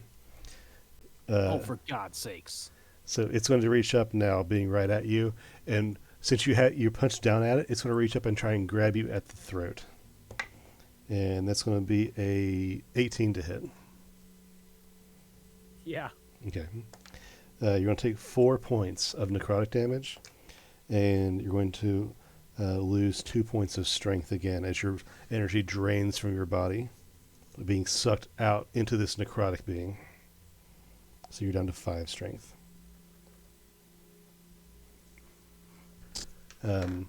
Keeping the initiative, Jeremiel, you turn around and see Flint yell, punch the floor, and then get grabbed at the throat by a black hand.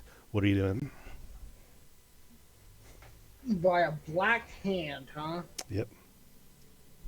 Don't make it weird. Interesting.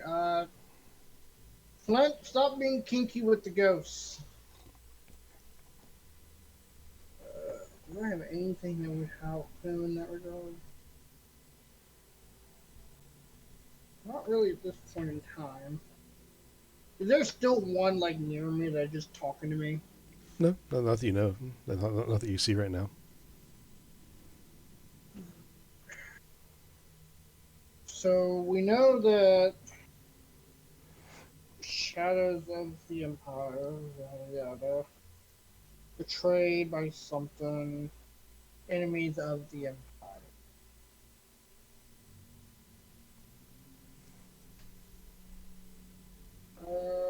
You can attack it. You can roll history to see if you know anything about this creature, or if you can divine anything about its nature. You can help somebody do an action later in the round if you want.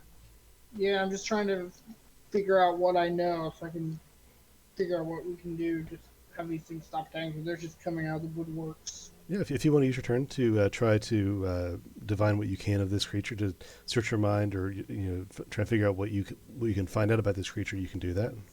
Yeah. Munson, did you tell us anything about the map, like in character or anything like that? No. All right. I didn't know if you did or not. All right. Yeah, I'm gonna go ahead and roll for history to see if any of this I can recall. This wouldn't be history. I'm gonna tell you. We'll do nature on this one. Nature, interesting. Well, that sucks even more. Hey, but it's still work. Looking at this creature, watching them operate and get dispatched, and thinking about what you know of them, or what you know of creatures in general, and your spiritual connections, you recognize these to be shadows of the past, shadows of creatures or beings that once existed, and while they are not completely unintelligent to what they have have done in the past, they vary as to what they communicate and how they act in the present. But they, generally speaking, are evil creatures that feed on good-natured people, and you have seen them attack all your friends, but Flint specifically a couple times. Oh, shit, no one has ever attacked me. I get it. Sweet. All right, so they're essentially like very, very, very old, ancient spirits. Essentially, what Not necessarily ancient, but yes, something of a spirit. The older Empire spirits, yeah. and they're evil, and And they're invisible. they're digging Flint's vibe, so they're trying to suck a soul out. Well, they're not invisible. They just they can go through walls and stuff. It doesn't help that they're very much Liches be all over me. Yeah. They're like your little gnome nuts. Motion in the ocean, my friend. It's like a potion. Alright, I'm just gonna start yelling out. Guys, let's get out of here. These guys, they're not friendly, like, at all, and there's really nothing we can do to keep them from attacking us. We need to leave. Like, now, they're only gonna get stronger. Okay, that's it for Jeremy L. Pell, what are you doing Yep. hearing that? I want to come over. Like 10 feet. Okay. Might I'm gonna get this map. I want to pick up the map and throw it in my bag of holding. Okay. Don't break it. Use your action to, you quickly but carefully as you can, roll up this old map. It starts to break in places, but you kind of compensate and you roll it up as carefully as you can, fold the tube in half reluctantly, and then put it somewhere safe that you can carry in your bag. Well, he mended it too, so that should help. And we're in dim light, right? Yes. Then I will, as my bonus action, get Steps of the Night going and fly around for a little bit. Okay. And I'll go 10 feet up, then just move like 10 feet back over this way. All right. He's a two-eyed, two-horned flying purple person. Don't touch me. Ugbor, you hear the sound of a creature hissing and just barking ethereal laments at your friend. As you turn around, you see Flint punch the ground like Thor, and the electricity spark around this creature, who then grabs up and chokes him. Jeremy yells that you have to get out of here, and you turn around to see this. What are you doing? Punch buggy. Aw. Yeah, that's not going to hit. You punch like I do, bro. 16 will hit, though. Okay. So, any specific way that you pound this thing out of existence? I'm gonna. You know what? I'm gonna use the flat part of my blade. Why not? Yeah. I'm gonna just hammer this guy down like a nail through wood. Okay. You smack him, and the only thing outside of the thick blade's width is his hands on either side that fall limp and then fade back through the floor. Get back down there, you! Okay. And this creature is gone. Well, let's get out of here, guys. Did Udport just whack 'em all a ghost? You did? Yeah. I softened him up for you. As I begin to head out, I don't know what the rest of the group's doing. I'll look at Pal and Black. Remember the spell I've told you to cast. I hope you have it memorized still. And then I'll head down there. Okay. I can move 90 per turn. Fork, what are you doing? Yeah, if we're no longer in combat, as Ugbor turns to leave, he'd take a look, I guess, at either of these shields to see if anything was worth picking up. Before you got here, I mentally told you about that stuff there. Yeah. It's a broken poleaxe, I believe I said. There's a spear, an old wooden shield, and an old sort of flimsy metal shield. Okie doke. And with that, he leaves. Okay. Yeah, we are technically not in initiative right now, so. Also in group chat, I'm just gonna be like, Munson, is there any use to keep one of these helmets? Yeah, might as well just put one in your bag. I mean, it's ancient empire, or old empire, so it could have some kind of help in the future. Maybe summon off of it or something. Fight against the Fae. All right.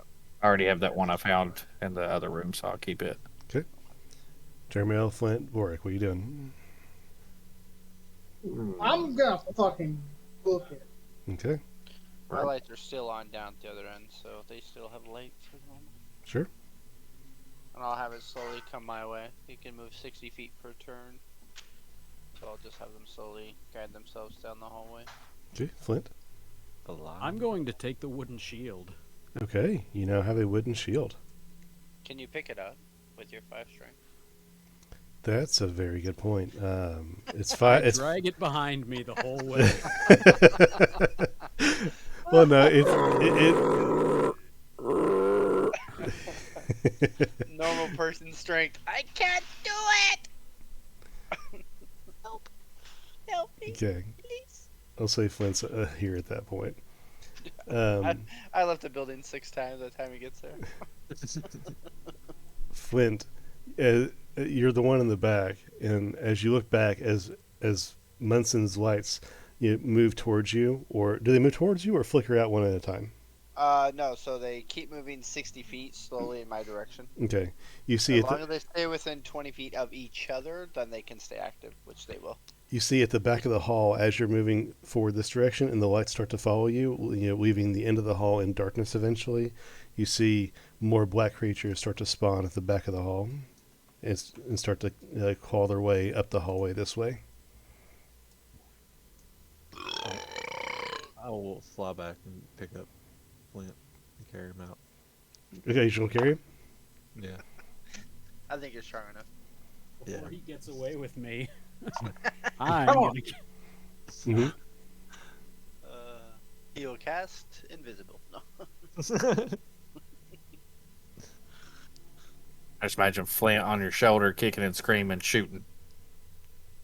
While Back this way. holding on a shield for dear life, hoping to not drop it. What were you doing, Flint, before Pell got to you? I thought you said you were doing something. I died. Nope. He died. Yeah, if you're talking, we no, can. I'm here. I'm here. Okay. Yeah, I will just aim at the back of the hall and. Okay, you're just going to throw a shatter bomb at him. Okay.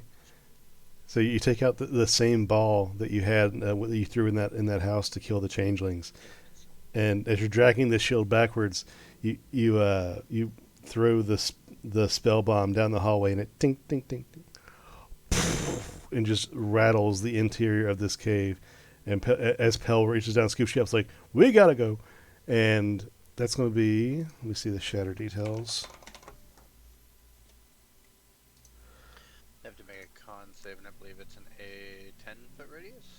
I thought it was Dex, but you're right. It's con. Okay, so Yeah, it's con. this will be two con saves. Okay. Ooh, what's their modifier?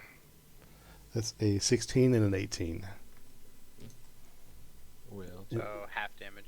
So half damage. So roll me a 3d8 flint, please, for the It's damage. already there. Oh, is it? 11. Oh, I see. Okay, yeah, I see. 11. So 11. It's going to be halved down to 5. So the bomb goes off and creates a massive cloud of dust and rattles everything there and it drops a couple pieces of stone. But once the dust clears, after flying away with Pell, you see them like crawling through the walls, still proceeding towards you.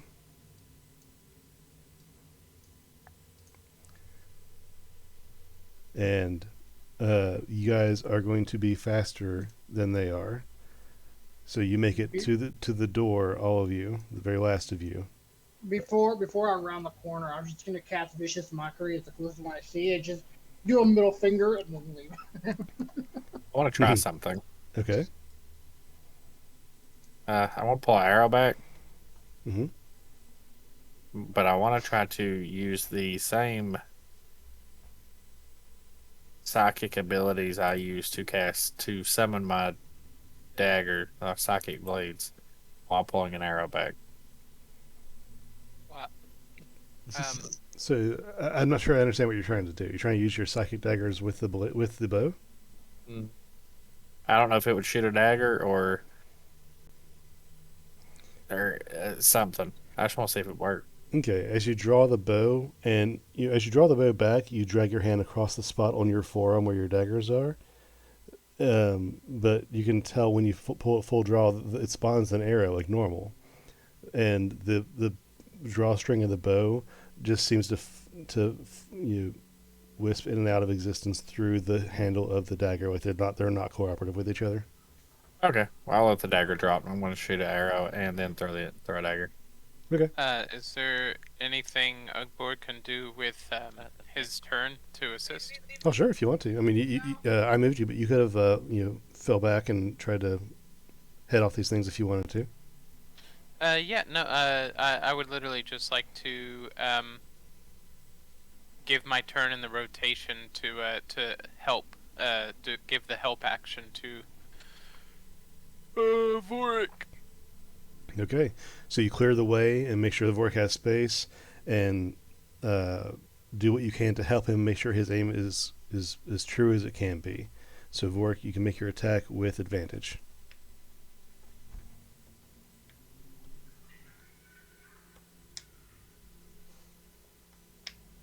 It literally did nothing. They were both 7. Okay. so that's going to hit. So you can roll damage on that. I think it's adding them together. I mean, it'd No. be like 18. So what it does when it rolls advantage is it rolls 2, keeps the top one, and adds it together. How are you rolling with it? On D&D Beyond, do you go up to the Beyond 20 thing and hit like advantage, normal, and disadvantage? No, go to hit, right click, click advantage. Ah, okay. So that's interesting. It seems like in the formula there, it does add up to what he's saying. Yeah. 2d20, keep high one, plus 11. Yeah. If you right click on it, it says, oh, hold on, shit. If you right click it, it's got advantage flat, which is Yeah, I just see. one die, Yeah, I see or what you're doing. disadvantage. So is the hit 25? Is that right? Yeah, I guess. Yes, the the formula hit- looks weird, but yeah, it's basically just saying his low would have been a 7, I guess. Okay. So D&D Beyond's weird. okay. So you So you rolled a 25 is the 14 then. Yeah, 14 plus 11. Okay. So yeah, you throw your arrow, or you shoot your arrow, and it goes through this creature again, dropping it with a hole in its center as it falls to the ground and dissipates. And dagger. Okay. 15 is going to hit, so you can roll your dagger damage on that one. And Okay, that would be a sneak attack, but the 9 damage would go through. yeah, automatically does sneak attack. I say stuff like that out loud more for my brain than anything else. Okay. Yeah, so the dagger hits the creature and tears part of its black, shadowy form away, but it seems to not feel pain as it continues to claw down the hallway. And it will just say, gets right there. So, what are you guys doing We're now? just gonna keep spawning, Vork. Let's go. And step around the corner. And I'll give Ugbar a chance to finish out off when it rounds the corner. Is that we're doing anything, or is everybody outside right now? Who's not outside? I'll say that. Listen, you know how us two are. We're going to sit in here like we're literally Please, we're literally Like just less sitting than in Gimli. here. we're That done. still only counts as one. That's Chris- it. I banish them both. There we Chris- go. We're in here farming I should- XP. Hold on. I locked the door from the outside. And then break the door And you so would that be it can't totally unlocked. right to do so. this is Boric and Ugbor's bonding time, We're right? happy. Yeah, This is this where is we how it was belong. meant to be. Shut the door. We will never Eventually- see you again. The war has begun against the darkness. They'll eventually give up. They'll eventually give up. I don't think that's how that works. Well, I mean, just think about it. If it's the same guys just coming back over and over, they're gonna be We like, did "Oh, it, boy. fuck, We beat these hell. two, these two again." They come back as a real shadow. You're fucked. Sure, They're going to tell you an entire story, but Voris, like, sure. one Or- ghost at a time. Ugfor leans over to Vorik and is all like, check this out. And he whispers something to his sword, his great sword. And, not his great sword, his giant slayer. And, Oh, it you begins talked to yours too, glow. huh? Yeah, it begins to glow. And then it glows brighter and brighter and brighter. And it now is emitting bright light. Hey, mine glows too, kinda. And what feature was that, Obor? That is the command word feature. Let Oh, me yeah. share the text. I was gonna throw you Faybane, but I don't want to have to. Yeah, that word. I don't have to reatone to it. With you being attuned to it, he wouldn't be able to really use it for the purpose unless True. he. That attuned to it. and in fact, that's actually how I'm able to use the command word. Correct, because you're attuned to the You're weapon. attuned. Yep. Sure enough. We're just outside, and I'm like, how long are we gonna give him, guys? Oh yeah, so back to the plot, I reckon. So now that sword's glowing nice and bright, he's gonna tuck it behind his back, ready to swing, and he's gonna wait for the shadow, and it's gonna be all slapstick, and he's just gonna present a really bright light to the shadow Oh, I got as it rounds the corner. an idea with this. I want to step back up here, and just so I can taunt this thing and make it come this way. Yeah. Okay. That's when it's going to go through the wall and So, just touch out and just hit you from the wall. so I'll say that Obor, he's going to return the favor and give you the help action on that. Okay. And the creature is going to, on its turn, lunge as far as it can this way down the hall. That's about its movement. And it's Okay. going to be reaching out for Vork, but not quite getting there. And Okay, it's and- going to trigger your held action. Yes. And Ugbor will not attack. He's going to present the blade as if to stop the shadow, and the blade is glowing bright white.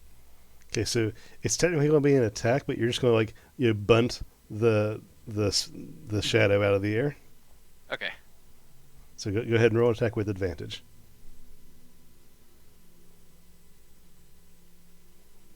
Wait, there we go. And advantage, you said, Mhm. which actually, yeah, okay.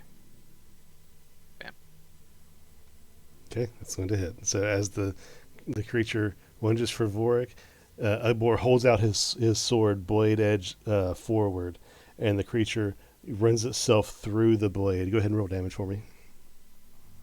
29 slashing, sir. Okay, yeah. So it falls in two parts as it tumbles through the air through Vorik, maintaining its momentum, and it's going to go through you, not hurting you, and just disappear to the wall behind you. Okay, and with that, I love you, Vorik, but you're on your own. and he leaves. Okay. I'm gonna tell Pell to use his. Um, well, no, I guess I wouldn't know what happened to anybody, so never mind. Cancel. Okay. So all of you guys are standing outside the entrance to this catacomb with the door open. So tell me As what you're we doing. step out into the light, Ugbor whispers something to his blade, and the light goes away. I'll shut the door and try to relock it. High five. I'd You pour. know what? I'm gonna shut the door and cast lock on it. Magically lock the door shut. You want me to reverse lock pick it? In order to get in, we have to lock the door. Yeah. So I'm gonna shut the door and then I'm gonna arcane lock it. So I'm gonna Oh. make the lock magically locked.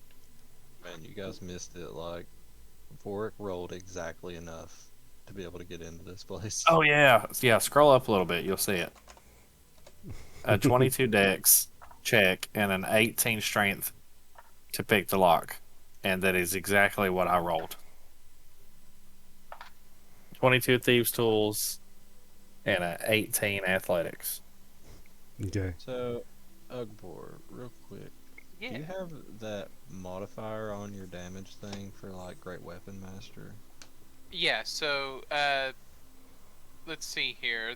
Are there any questions about any of the explanations for damage on my weapons? No, I'm just looking at it. Is your thing rolling with it? Oh, Okay, oh, never mind. Yes. I'm stupid. Okay, I see it now. yeah, it's a box you can check on and off. Yeah. That's neat. Alright. Yeah, I've sort of customized the weapon. It includes the -5 pretty much always, and Ugbor assumes GWM. He assumes the penalty and then chooses to not take the penalty if he needs to. Pill, I Just gave needs to make more sense over like long periods of rolls. Yeah, Sorry. I gave an IT admin a magic weapon, and this is what happened. So I was I have a- looking at it, I was like, God damn, he is fucking walloping these things. Yeah, it's the thing to remember about specifically Giant Slayer 2 is that it used to be something called Grumsh's Fang, which was a 2d6 damage weapon that included a strength modifier in the damage roll, and that was kind of like the crucial thing. And then just as Ugbor has leveled up, he's added more and more.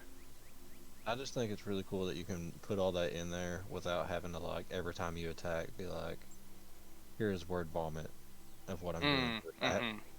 So why do you have the +7 to the modifier? The +7 is my current strength modifier. But so what is your strength then? oh yeah, 25. yeah. Do you still have that Because boost that on there? potion I gave you only lasted like 1 hour. Because we upped you to 25 because of the potion I gave you. Potion of Frost Giant Strength, I think. Would that have been in an AC modifier? No, that would have been No, your strength modifier. that would have Would've upped been your in a strength skill to modifier. 25. You'd think it would have been in a skill modifier. No, you'd have to change it. No, I mean you could add it if you wanted to, but it depends on you and how you decided to add it. I don't know how you added it, but I mean, the +7 still kind of would make sense, because, like, it would take, like, what's your strength? yeah, but the score? +7 would mean his strength score right now is 25. I'm But, over here like- imagining that you like took the potion on like in like session 2 and have been rocking around with with the 25 strength the whole game. Oh, we were level 2. He's just rocking at So 25. strong. I'll be right back. But, yeah, If you look in the extended chat log, you can follow it up for a while. The strength modifier existing on Giant Slayer 2. I mean, like, how long ago was that? That would have been. That was only like before the see, we're probably level 10, 11. Because I bought it and I had you activate it when we fought the dragon. I had you activate it when we fought the dragon. And the name of the potion was. Potion of Giant Strength. I think it was Frost Giant, I believe. I believe that's right. So it's been. I shoved it down your throat. Yeah, before I teleported you to the dragon to fight it. Let's see here. Fire Giant, so 25 strength. Well, no need to retcon now. Oh, no, I'm It's just- there now. It's there I'm just now. No, I disagree completely. If it should be +3, it should be +3. Let me look at the Well- 5e well, rage what was table. your original strength? Well, it's not the rage. That's just straight modifier, which that straight modifier would have to be dependent on what your strength score is. So, if you have a 25 strength score, you're gonna have a +7. But if you have an 18 or 19, it's only a +4. If you have a 20, it's a +5 for the modifier damage. Okay, I'm back. Not the rage. Rage doesn't change. Just your strength modifier number would change. But like, see, on like my hammer, like I only have a +2 in my strength, but I have a +4 on like my besides the damage to hit. Like it's like 1d8 +4. So it kind of makes sense that his would be like a little bit higher because I assume this is like a +2 weapon, and it would take like that +2 automatically, and add it with like his strength, so it would be like a +6. I am all, like I've told Dustin. I am all for correcting the math, but I would like to get the math correct. I just want So- to. What is your strength score? Your strength score itself says 25. It is currently listed as on the sheet as 25. Yeah. What was your original strength before? The I would have to look in some sort of history, I believe. Because I believe when we created the weapon for you, I believe you had a. I was gonna say 19, but that was because the DM made sure you had to have a minimum of like 18 or 17 to wield such a great weapon, or something ridiculous. Yeah, I think it was 17 or 18, one of the two. It was 17. I see it. 'Cause I So see it. the strength modifier is. You say 17? Yeah. Yeah. So if you take your strength score and just drop it to 17, everything else will manually change itself. Okay, and it is done. Now swing it. Let's see how pretty it does. Yeah, that effectively reduces average damage by 4 points from like 25-ish to 21-ish. No, I consider myself pretty dumb, and I trust you guys entirely with that stuff because I do not remember things as far as that goes sometimes. Was your strength score a 17? It seems so. Yeah. At level 10, you had a strength score of 17. But isn't he 2 levels ahead of everybody? He's Or now, A he's level? now level 13. Yeah. But I mean, you only get one ability score improvement by then, and you can't raise your strength 8 points. And I didn't put it into strength anyway. I put it into. Oh, okay.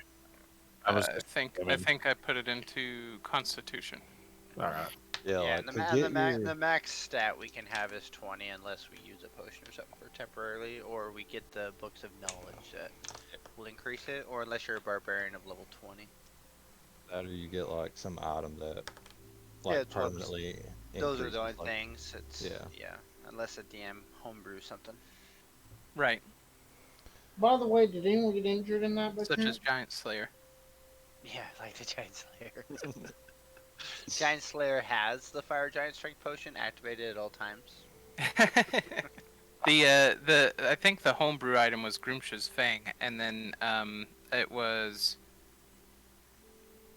you actually that got it upgraded, was it not? Munson? Me and the what's his name, the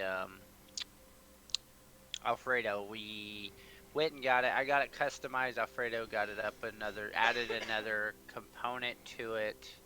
Yeah, it and was an then engraving. Increased the size. Mm-hmm. It was Alfred and yeah. But yeah, we spent the gold to make it what it is now. Interesting. And Well, it we- looks- And I encourage you all to look in the chat history. You'll see that Groomsha's Fang has the exact same description as Giant Slayer, and Groomsha's Fang also had that plus strength modifier to damage. it was part of what made the weapon the weapon. Yeah, you're good. Well, you guys handled the one shadow each plus one shadow per round encounter well as you explored what was left of this catacomb, and you exited and sealed the catacomb once again. So, what are you doing now? What time of day is it? It is a little bit before noon.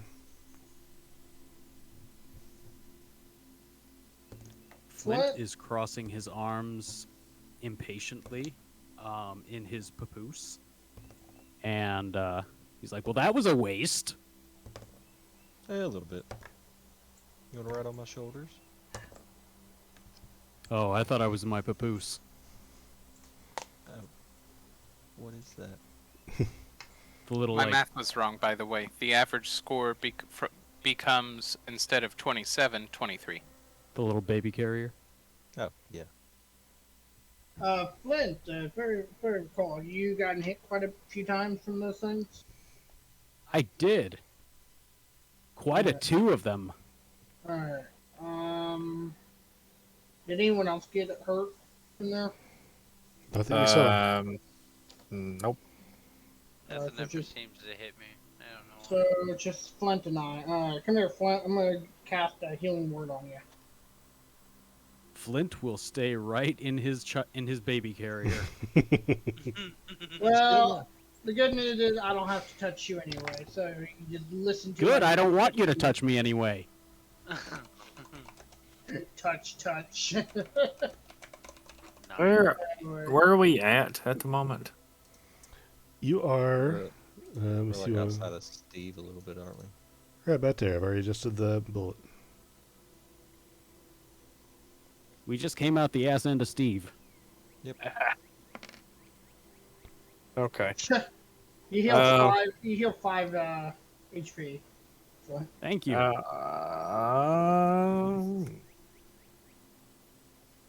Well, I'm trying to remember. Was it Rowanwood we were at that I lost that tattoo? Yeah. Yes, it was. Okay. All right. Well, mental note that one, and I'm gonna get that fucking shit back later. Joe, did your character remember it after all the trauma it went through? I believe. Yeah. Pretty sure it has. Yeah. He remembers that much. I've remembered a lot since then. I'm learning. He can I'm speak worried. fluently now. I'm Edgar McCannon. Alrighty. Yeah, let's go here. It's right here. oh shit! I missed it. No, I missed it. Go right here. Fuck. Right there. Hey Flint, you look pretty weak, buddy. You okay? Yeah. Oh yeah. I come to think of it. Honestly, my eyebrows feel really, really heavy. What did Okay. the shadow do to you? I mean, I saw it touch you. It tried to touch me, but I didn't let it. Just imagine. Yeah, it you're touched me. Imagine. So it you're was a good sprint- thing it didn't touch you. Well, like I said, things don't seem to touch me very often. Sorry, I didn't mean to cough directly into the mic. Yeah, how dare you? How dare you talk about me Does- touching myself and then you cough? That's Oh, rude. God. So does anybody need I was armor? gonna say, are we still talking about the ghosts? Yeah, that's what I was talking about. I don't know what the DM was thinking. I'll be right back. I'm gonna deafen myself real quick. Yeah, deafen himself. That sucks. Just blindness. He just walks into a room and like Just hits himself in the eardrums. Whack! And then walks away. Oh, I'm in trouble for not mowing the lawn. Now I gotta go to the sensory deprivation chamber. he comes back and he's just like, all right, I'm back.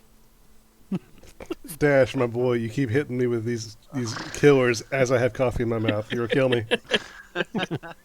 Sorry guys, I didn't mean to spit directly into the mic. He comes back a minute later. Oh, sorry, I can hear you. What happened?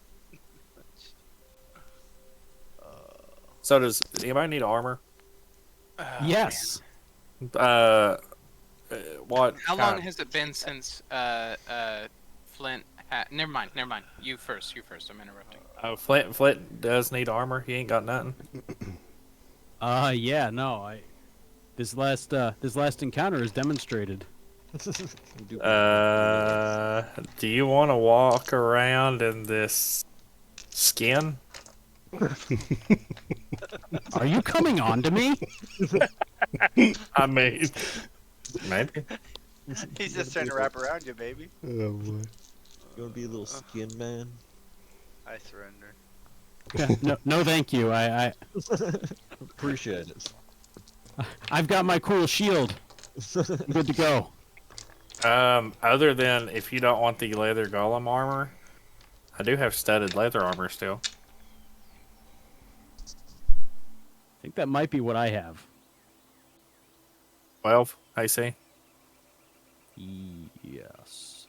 Yeah, studded leather.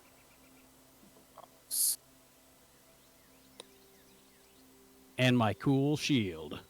I just realized while we were all doing this that I really don't need this armor, like What armor? the leather golem armor.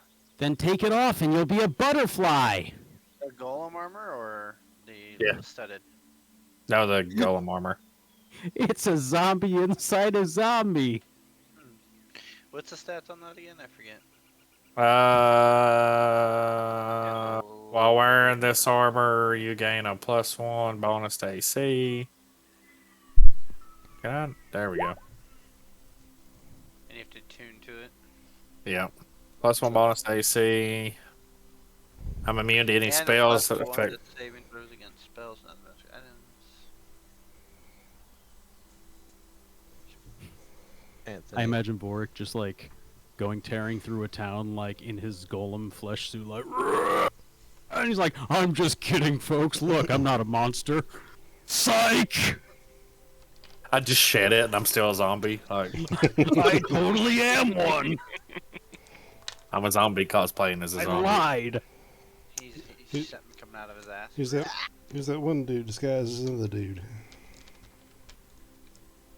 So Ugbor, I Yeah. think you can put instead of just like 3, because it's a magic weapon, so you should be able to add the magic damage and stuff onto that too.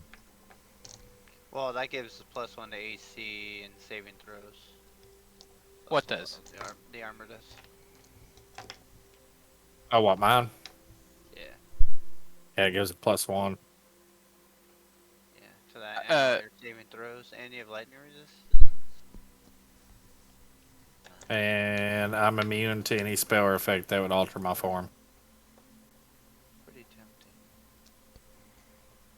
One sec here. But I'd have to untune to something, and that's what kills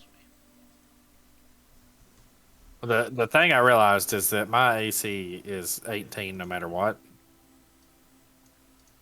Well, is Feel it like- because of your character, or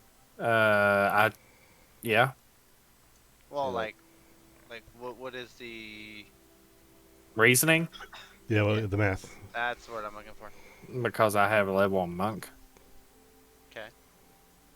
And then just, it's like, I can take this off and it's still 18.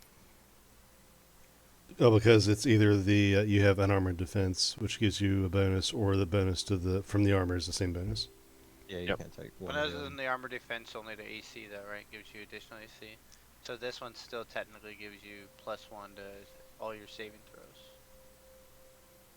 It ain't all of them, is it? I thought it was Yeah, just.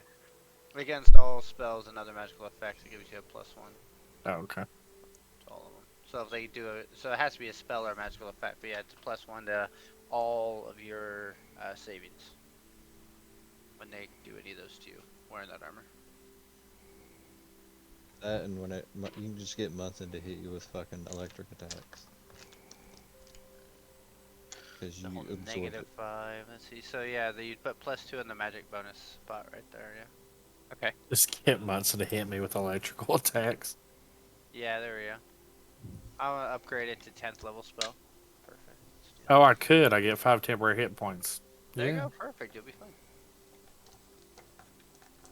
Too bad it's not 5 temporary hit points per 1 point of damage. That'd be awesome.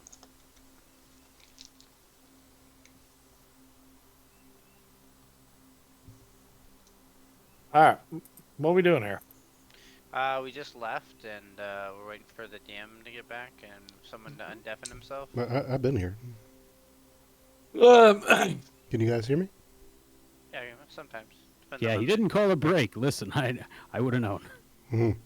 Do you need a break? no, J Money said he was deafening himself. Yeah.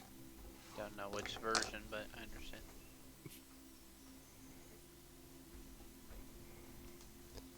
Yeah. Are you guys wanting to go What?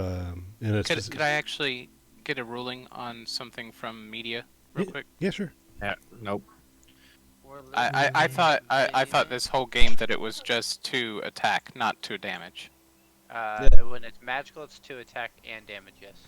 Yes. Whoa. If it's a +2 weapon, so where it says that magic bonus, that should be listed with a 2, and it will go automatically to your damage and your attack. That's a great thing about magic weapons. That's why I put Okay. the Not Whispers thing out there, because it has it like in the first sentence of it. Yeah, but yeah, that magical bonus, because it's a +2, the magical bonus would be 2, which would add to both the attack and the damage both. Okay. Super powerful. Okay. Oh,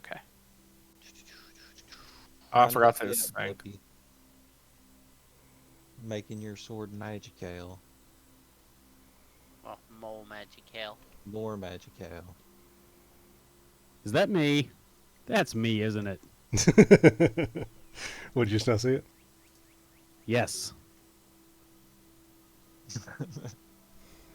What do you think, Flint? Is it pretty? My little guy. Oh, hold on. Am I looking in the right place? And I think it's in chat, yeah. Dustin, did you make Fabane up? Yes, I did. Okay. Wait, you trying to find it on D&D Beyond? Yeah, I was gonna add it so it actually worked right, but Nope, I couldn't make it easy on you. On D&D Beyond, you can generate your own homebrew items. I did, but I just have to mentally. I just gotta remember that Yes. I do plus 1d10 if it's a Fey Yeah. creature. I recreated the Dragon Slayer on my other account. Took a look, and yeah, if you add the +2 to the magic bonus, you'll get the +4 strength, but then you'll also get the additional +2, but it will show it in the formula. So you're still basically getting a +6 to your attacks on top of the original proficiency and stuff. So in reality, you only lost 1 point from what it was before. So. Nice. But it adds the additional 2 guaranteed damage to your attack damage, so that's gonna up your average even more. Nice. So, whenever shit don't make sense, I remake it myself. I am all for doing things correctly. I just like to know that the math is right. Yeah, I just want to make sure, and I always want to make sure the formula is correct. It just makes it easier. Totally. Especially since this is such a modular weapon. It basically, depending on what kind of attack I'm doing, I have to edit the weapon every time, which Yeah. doesn't bother me. But I actually think it's kind of cool. But you can get confused doing that. Oh yeah. Mm-hmm. Yep. I would say we head out. I asked Flint about his weakness. What's his name? J Money tried to touch him in funny ways. He's staying curled up in a ball with Pell. I would say we flip a UE, head out, and keep heading the direction we were trying to head. Or are we just kind of wandering? Yeah, we are wandering from our original point from here. We're basically trying to head this direction to see if we run into the. Aw, shit! You mean to tell me the 1 week I missed we went to Steve? Yeah. Yeah. Bruh. Me Yeah. too, bud. Me too. Guys look there too. Oh, yeah. That's- It was, I have to watch that episode. Congrats, Dustin. You just stole 4 hours. yeah. I'll watch it. A lot happened, bro. A lot happened. Yeah, there, too. I recapped everything, but I forgot you weren't here for the recap, and it's been talked about in chat, but I don't know if it's been that much that it's been covered thoroughly. If it was talked about in chat, guys, I mean, it's neither here nor there because Oh, dude, we're on recording. But I've been dealing with family issues, so There's I have not there's a looked lot at it. There's a lot of Steve there, just so you know. Uh, so I played 3 people last game. Yeah, Yeah. you did, buddy. Yeah, the DM made me not play anyone extra, so it's nice. He figured Marinette couldn't handle it, so I Yeah. didn't have to worry So about it. Ugbor, I rode on both Spaghetti and what's the other? yeah, Ugbor. To give you the short version. Yeah, I'll Um, take the short. Munson teleported everyone out after the battle. Jeremy chose to stay behind. He, well, it wasn't a battle. It was like an illusion from Salian. She It left. would have been a goddamn massacre if it was. She left. Munson said, "We need to go somewhere safer." He tried to teleport everyone out. Jeremy chose to stay behind with the Griffins. They poofed. Jeremy decided to take an hour to get the rest of his long rest. As soon as he finished his long rest, the Griffins started freaking out. Wendigo started pouring out of the woods. Jeremy succeeded. Jeremy succeeded 3 rolls that he needed to succeed to not have himself and the Griffins torn apart by Wendigo, which was initiative so he can go first, dexterity check to untie the rope, and animal handling to handle 2 animals in the air. And he flew. My God. He flew away on 2 Griffins as the rest of the group teleported to Cliff Crag, talked to Vongren, talked to Gurky. They basically determined you guys should go find the tree to help as best you can with the effort right now. That was it. The tree is somewhere between Steve and Hopewell in the wilds, so they used Vongren's Circle to teleport to Steve. Steve was founded by a guy named Steve who built E7, the robot guy from the Secret Peace, who was the first Warforged in this area. And it's other than that, it's basically a retirement home for people who travel through this area, and it's very just old and safe, and off to itself. That's what you met up with Laszlo. Laszlo was there. That's where he's at. Oh. You talked to Flint's family and Vorikstad, chilled out there, got some good rest. Then you left out of there to go try and find the tree. You found this place. That's where you're at. Oh, get this, Ugbor. Nobody else in that town is named Steve. Not a one? Nope. Besides the one guy, nobody else is named Steve. Oh, My name is Steve! And Munson and Gurky became besties. Yeah. Oh, Munson and Gurky are besties? Yeah, we spent. Honestly, kind of dope. You guys are sort of similar. We spent the entire day talking, bullshitting, exploring, talking about lives and developments and creations and all that stuff, while everyone else did their own thing. Honestly, that's kind of dope. I've always kind of felt like you guys were bookish. Yeah, we're nerds. Flint remade Gurky's bag of holding. So like Yeah, as we left Steve, he recreated with his artificer abilities and remade a new bag of holding, which then we threw a rope in magically for Gurky to be pulled through again.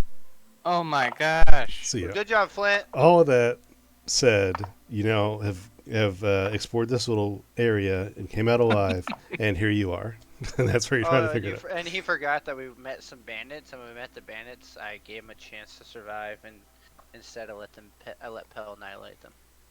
Oh my god. Yeah, I murdered some bandits. I mind fucked them, and then Sounds Pell like they killed them. picked wrong. They did. Yeah. Well, everyone wanted to get angry, so I tried to have a normal conversation with them, and they decided that they were stronger than me. So I mentally fucked with their brains until Pell dropped down fire and killed most of them. Fucking nuked them. Yeah, I'm evil. What can I say? Which, in a weird way, seems more You- humanitarian than. It seems like a humanitarian act, considering what you were doing. Wow, that's very true. I had him pretty angry time we were done. You Something got about them. going invisible, whispering in their ears, ask him if he's ready to die, all that fun stuff. Oh, Yeah, I was fucking with him. remind Oh, I me not didn't to get tell on you- Munson's bad side. I didn't tell you the best part. As he tried to run away, I did my steel strike, chased him with steel strike, and sliced them both in half. Slapped their heads I've not known you as long as I've known Pell, but for Pell to also wake up and choose violence, I mean, that's a feat. That's a feat. They like. I'm they quite had, persuasive. They had this like girl that they were trying to pretend was like a hostage, and she was really with him, and I was like, man, fuck this. He's like, I got no good time for this. Dead. Anyways, so that's all you missed. Fair, fair, okay. We will continue going on, and because I guess we're using my memory to try to get to Hopewell. Is there anything, Mr. DM, you want me to roll? Whoever decides to try and lead the group, you can roll survival and tell me exactly where you tend to tread on the map. Okay, well, my original plan when I saw the original map was to get from here to Hopewell, so that was my original when we started this. Pretty good Okay. survival. I rolled a 24 Okay. for survival. By the way, quick question: how long will it take for my strength to get back to normal? You're not sure I yet. think Yeah, lovely. No one even I knows think you lost stat- strength, bro. yeah, I think status effects like that. It can be a number of things. Okay. It could be a long rest. It could be several days. It could be a few weeks. It could be Alright, until cured. Who knows? Yeah. You alright. guys Well, sleep on it, and if you're not feeling any better, I can make you better tomorrow. does it include a happy ending? No. Uh, Damn. I know of you got sorts. Probably not the way you're thinking. It helps with free deafening. Anyway, I'm gonna go ahead and just start singing and dancing as we travel to improve morale. Wonderful. Let's bring more I'll attention. take it. Give it. You sucked at it too. Jesus Christ. He's literally just singing safety dance the whole time. I do What not the wanna- plus 12? Come on. Well, no comment. So yeah, I'll take my 24 over Ugbor's 8 for survival if we can. Ugbor's like looking with his blind eye. We should go this way. He's still looking Yeah, for the pretty shadow much. creatures in the woods. Where are you at? Oh yeah. Peekaboo. Okay. So you guys wander through the scattered wilds towards what you believe to be the general direction of Hopewell Harbor, and you have a headed, but you don't have a destination per se. You're wandering around, maybe a little zig here, a little zag there, trying to cover ground and find what you can. Look for any hints of trails that might lead different directions or anything that might be important. Munson, do you recall how you believe from what you know, how to get to the tree? According to what we've been told, it's between Steve and Hopewell in the deep forest. You walk through, and as you walk through, you will potentially. There's supposed to be technically a secret entrance or something like that, but we should naturally walk into it without looking for it, not necessarily actually spending the time to find it. Okay. If I'm respecting correctly.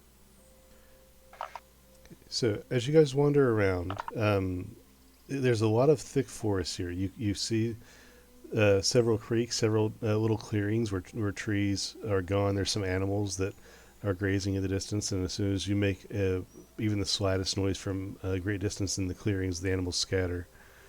But as you get a little deeper into the wilds, in the most unexpected of places, there appears to be a 2-story cottage deeper in the woods. From when you first spotted, it's probably 100 feet away or so through some relatively thick brush and trees. Other than not expecting to see it here, does it look out of place, or does it look part of a scenery? It looks like it's a cabin in the woods. It looks like it's in place as much as a cabin can be. Okay. It's not like a super Is exotic. it overgrown or? No, it looks to be pretty well maintained. Actually, the windows are clean, the paint's fresh, the doorstep is swept. Must be Pelnell's family. Makes sense. There How tall is the grass? are directly in front of the house. It's pretty neat. It's about a couple inches high, but it doesn't look like there's any animals grazing it. It looks like it's just from being worn down by trample underfoot and things Okay. like that. Nice. But Seems like it's been in use then. but that's the only thing you guys see of note. So far. I'll approach. I mean, I don't feel like I'm being hostile anyway, so I'll approach out in the open. Okay. It look like it's made out of ginger. Akbor Fa- has learned from previous experiences that he should not be the first person that people see. funny you say that, Pell, because no, it's not. Okay. Oh, see, it's my grandmother's house. I mean, I could take point. I mean, if anything, I'm. What's that? You know, What's that right there behind that tree? Is that a big wolf? Is that a big wolf? I don't remember. Is it do you see that girl back there with that little red smock on? Oh no, it's just J Money. It's fine. Yeah, Oh, that's just me. Don't worry about me. Yeah, from where you're at, it looks like there's a little bit of smoke. Despite the picture, there's a little bit of smoke coming out of the chimney. But there's also candles lit inside. It looks well maintained and at least recently habitated.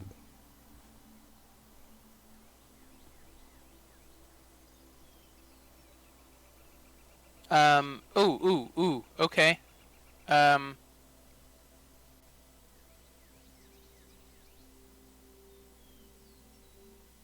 Oh, never mind. Is this Nope. tree there? Yeah, there's a tree there. Never mind. Other than that one tree immediately next to it, it's surrounded in relatively thick forest, and there's been a little fence put up, and there's a couple deer trails that lead off in different directions from this house. It seems to be like this house was put in this clearing or built in this clearing, um, with these deer trails kind of intersecting here. Like this is just a strategically good point as far as following trails. As we get close, I will disguise myself as a basic human. Okay. So it'll cover up my robe, everything. I would just put me in like regular tunic and leather pants, some regular satchel shoes, hair slicked back, just a human walking in the woods. Okay. That's on my back. Are you going up to the house, Munson? Well, of course I am. I'm gonna go join you on that. Great. I'm also going to cast Disguise Self with my Firbolg magic. There you go, baby. Okay. Just put some some mud on your face. Are you gonna be and human whatnot. too? Is I look like Shia LaBeouf. Okay. We're dead. We're dead. Wait, is it Shia LaBeouf from Peanut Butter Falcon? We might be okay. We can just use him as a human shield. No, it's actual cannibal Shia LaBeouf. Oh, well then they're all screwed. Yeah. He knows Then jujitsu. anyone who doesn't look human or J Money can blow it up. I'll have everyone else see if they can sit back low distance as we take a look at it. If it's Shia cool with you guys. surprise. I'll go hide behind this tree. Okay. My bow out. Pell is a 7-foot Shia LaBeouf with a gnome in a papoose on his chest. No, he can be 1 foot shorter. He's only 6.5 feet now. Or, Nah, I'm I like guess 7. I guess you're I'm still like- 7 feet because aren't you like 8 something technically? Yeah, I'm like 7'11". So you're 6'11 now. That's a great deal. Let's see, what does that put me at? Let's see. And you know what? I'm jealous. I'm gonna make myself a foot taller. I'm gonna be 7'2". Okay. You're I'll very- stay 7 foot. You're very. Ooh, somebody's tall, insecure. Don't judge, weak man. human. Don't make me pick that shield up. Don't you dare. I found it. It's mine. Like a Alright, baby. yeah, who so I'll wants go a up toy and I will knock on the door. Okay. with me beside you. Just with you. While this is going on, Ugbor leans in and asks Flint a question. Hey buddy, when I was distracted over the last couple of hours, did you find time to recharge my kinetic dampeners? Yes. Oh, okay, cool. I charge them up every morning when I'm activating my devices. Oh, As soon as he you, wakes you up. leave your devices activated all day? That's, I mean, yes, they are my artificer infusions. This is starting to sound worse, not better. It's got rechargeable batteries. Oh no. It has a wind-up crank that has to, No, they're to actually charge. solar Squimbly's panels. on sleep mode right now, thank you. Oh, I Are you wasn't sure he's talking not on about vibrate? Squimbly. Massage the strength back into you, Squimly. Hey, it's great for sore muscles. Sore Mm. It's muscle, a back guys. massager. Exactly. Or like a backside massager. So, Munson, you knock on the door with your bare hand? Yep, I knock on the door as if I'm just a basic human. Okay. Doing, normal human things. I like how we don't have humans around, so we're just like act human. Hello, normal Yeah, human. yeah, yeah. Act I mean, the funny thing is if anyone's gonna act like a human, it's gonna be me. The design is very human. That is look, not act. Yeah, This is the humanest house I've ever seen. We open the door and it's just all like orcs. Shit. Oh, thank Christ. Okay. This is Well, the that's one good, place 'cause that that Ugborg means- should have gone in first. This that means makes I can sense. bring him out and then Ugborg kills him. It's great. Yeah. Or you could bring them out and they'll see that my eyes gouged out, and then maybe cool things will happen. So, Maybe they're gnomes. so Munson, as you approach the house, knock on the door. First off, the house is a little smaller than you expected. You get more perspective as you get closer to it, but it's a little small. But you knock on the door, and there's no answer. You don't hear. The You, answer. yep, you don't hear anything inside. FBI, open up! That No, was no, pretty alright. good. So Let's I'll, move on. I'll wait a minute. If no one opens, I will use my. I don't want to necessarily do it myself, but Would I your will use my mage hand invisible, and I will have it pick the lock. would your cloak give you any insight as to maybe what's on the other side of that wall? No, it lets me see into the ethereal plane. Doesn't let me see through walls, basic Okay. walls. Okay. So I will pick the lock if it's locked. If not, I'll test it first with the mage hand to see if it opens. If not, I'll try to pick it with the mage hand. Okay. No, you test the door, and it's not locked. The door starts to swing open as soon as you turn the handle and push. I kind of whisper to you, Munson, you sure this is okay? I'll say hello. Anyone there? Need some food and water if you have any. Entertainment, maybe? No, you don't. Provide entertainment. You don't hear anything. Is the light like shining out in the window? You see light from outside. It's not like shining out necessarily super bright. I'll Munson? tell Fork in my head. I'm like, Fork, seems like it's empty. I'll go take a look inside. Watch our perimeter, just in case something tries to sneak by. I'm gonna watch around. My bow ready. I don't have an arrow pulled back yet, but bow ready. Yeah, with Ugbor, if I have Ugbor do the same, just kind of distance and keep watch just in case we walk into a trap. Okay. Yeah. Would you like me closer to the house or closer to the tree?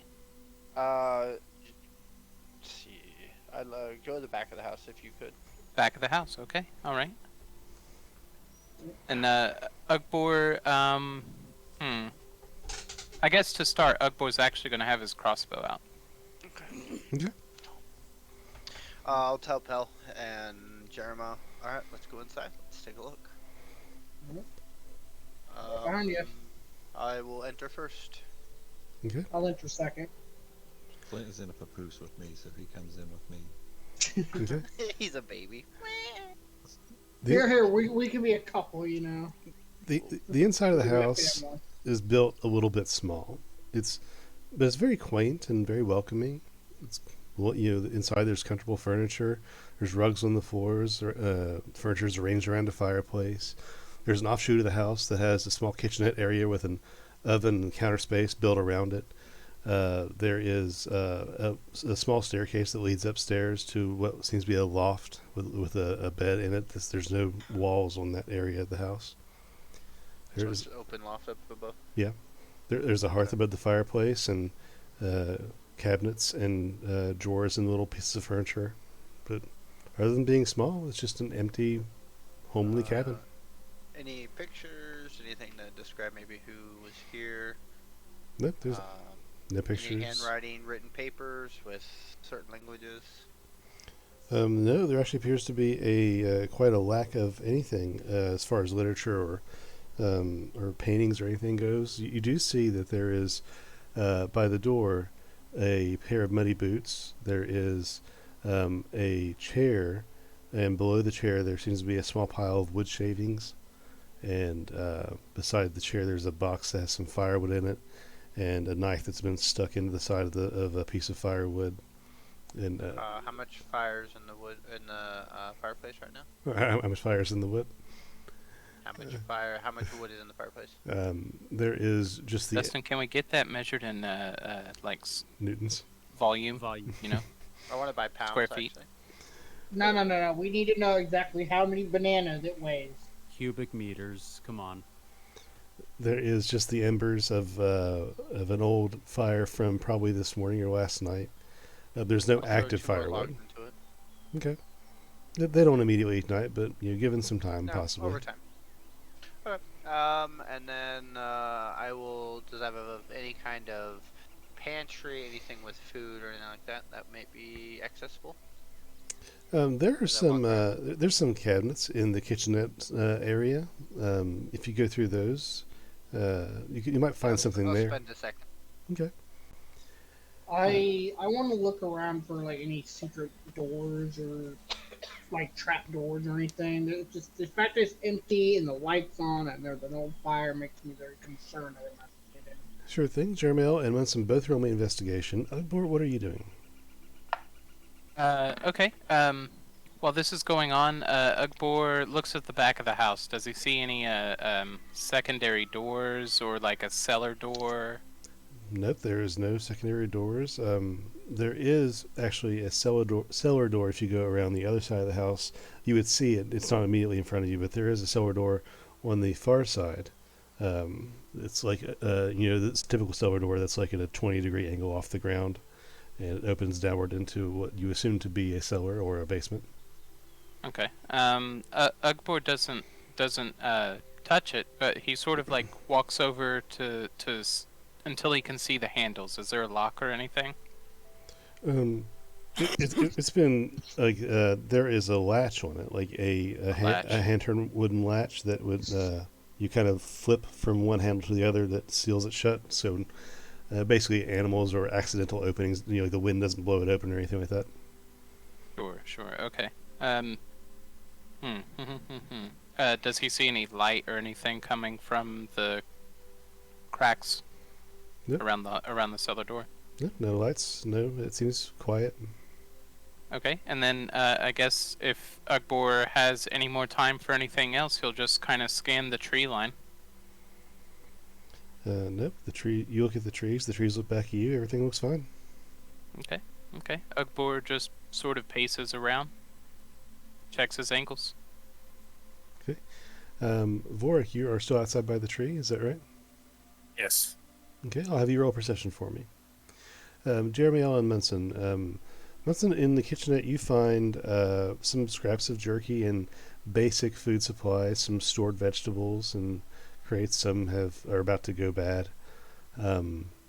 There's piles of spices, like little containers of spices, some jerky and dried meats. Not a whole lot of variety in the diet of whoever lives here, but enough to get by. Jeremy, you don't see any hidden doors or anything.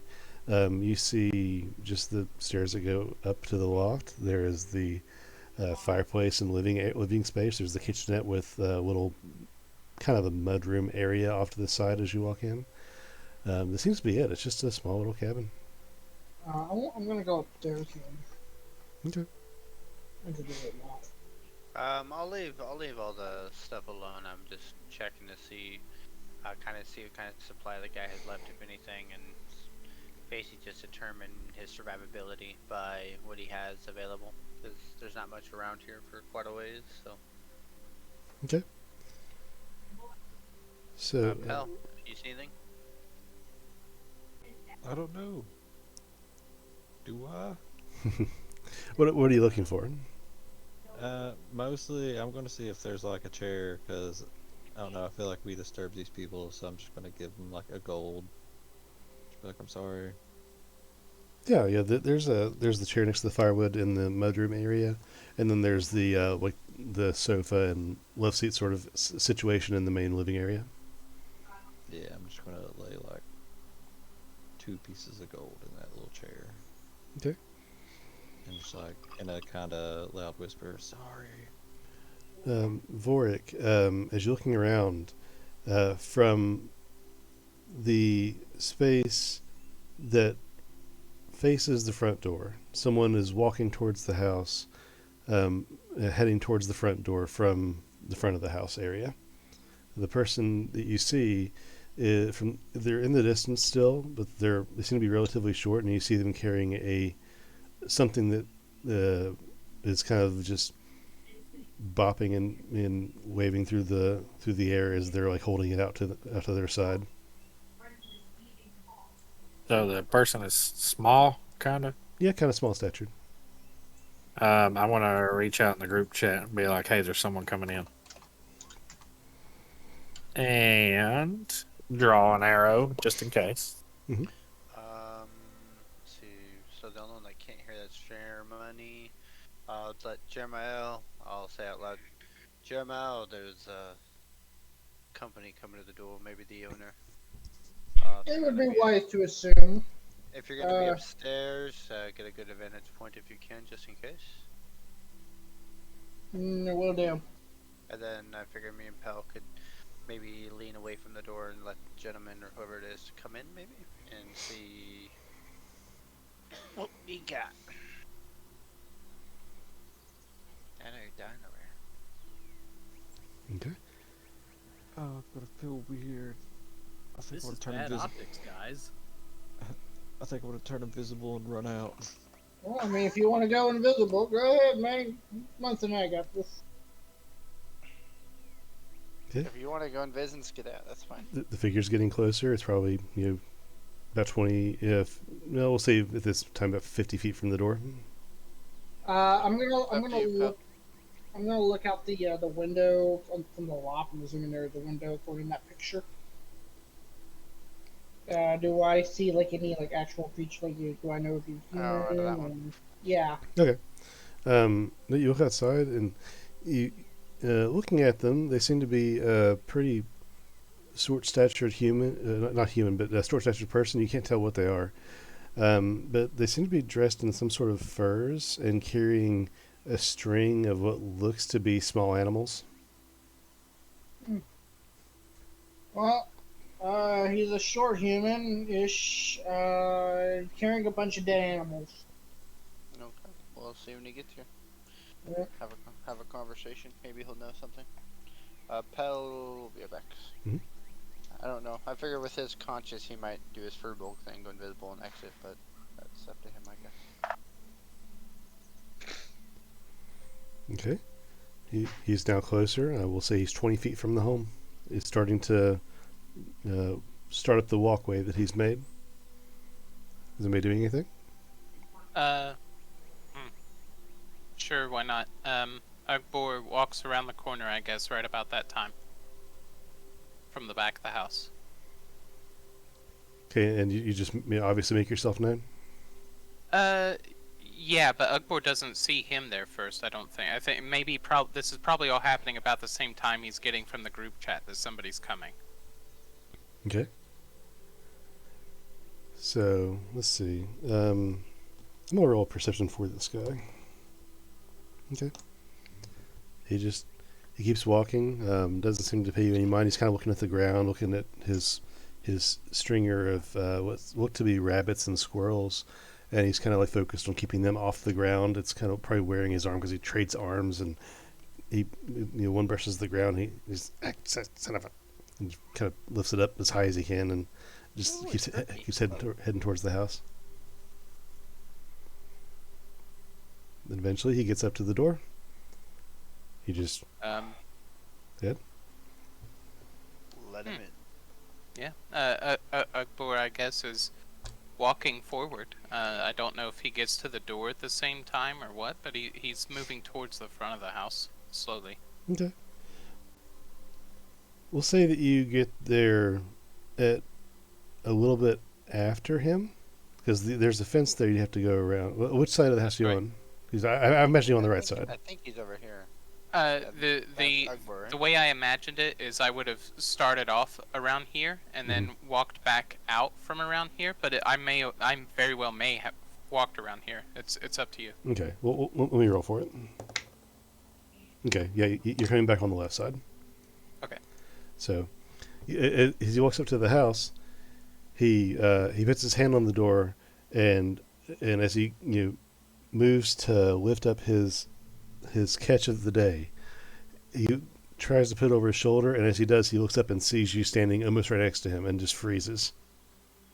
And Ugbor freezes and looks at him with his one eye and doesn't move. I'm just Uh, up here, up at the loft, just seeing this. I'm just face palming. God damn it. He's holding his crossbow down, not up, but he sort of makes it clear that he's not wanting to use that and just waves slowly. Hey, can I help you? Yeah, I'm not alone, so don't panic. We're in need. We're running and He we're hungry. he opens the door, not breaking eye contact with you, and then walks in. And as he Subtle spell cast greater invisibility on me and Flint. okay, Well, I guess me, but Flint turns invisible too because I'm carrying him. okay, fair enough. Okay, I was imagining like you would like go running and I would just be like flopping around like a ragdoll. Just in there. Oh god! Oh god! Oh god! Oh god! Fucking hell. Okay, hold up here, hold up. You are a creature you touch becomes visible until the spell ends. Anything the target is wearing or carrying. So yeah, okay, you're carrying. So yeah. Yep. So And I can still see you, but he can't. Hopefully. so the guy turns from Ugbor to face the inside of his house, and this small gnome man turns to see Munson in his kitchen and Jeremiel up in his loft. No, don't mind me. Put your feet up there, buddy. Don't worry that I just wax that table and make that bed. He just leaves. He leaves the door open and just kind of walks in. I put more fire in your. I put more wood in your fire pit for you. Keep it Ugbor burning. leans his head in. This guy's friendly. Just slowly get walking out. through, or we're Okay. kind of hungry. I knocked on your door. You didn't enter, so I checked to see if it was locked. Can't even go out for an hour without letting stray cats in the Flurkin house. And he just and just flops up the the 3 rabbits and 2 squirrels on on the countertop right next to Munson. Yeah, looks like you brought yourself some good dinner. Must be a good hunter, yes, or are those traps? I expect you mother flippers are gonna want some sort of hospitality. Well, guess what? I ain't got none. Oh, that's fine. It's Check him about out. this time that Mhm. Ugbor just immediately pulls out 1 gold and says, "What about now?" Well, there's 2 gold in your chair right now as well as compensation. He pulls out a knife from from his belt and grabs one of the rabbits and then starts making cuts around it on the skin. Track him out here in the middle of the Grimsmack Forest and get away from idiots. But I must smell like Sunderdust because I keep getting attacked from losers and miscreants and monsters. And he just starts skinning the rabbit. Wait, you have Thunderdust? At I want to go ahead and work my way in, and at the sound of monsters, just be like, "What's up?" Lord comes out in a skin So suit, bro. yeah,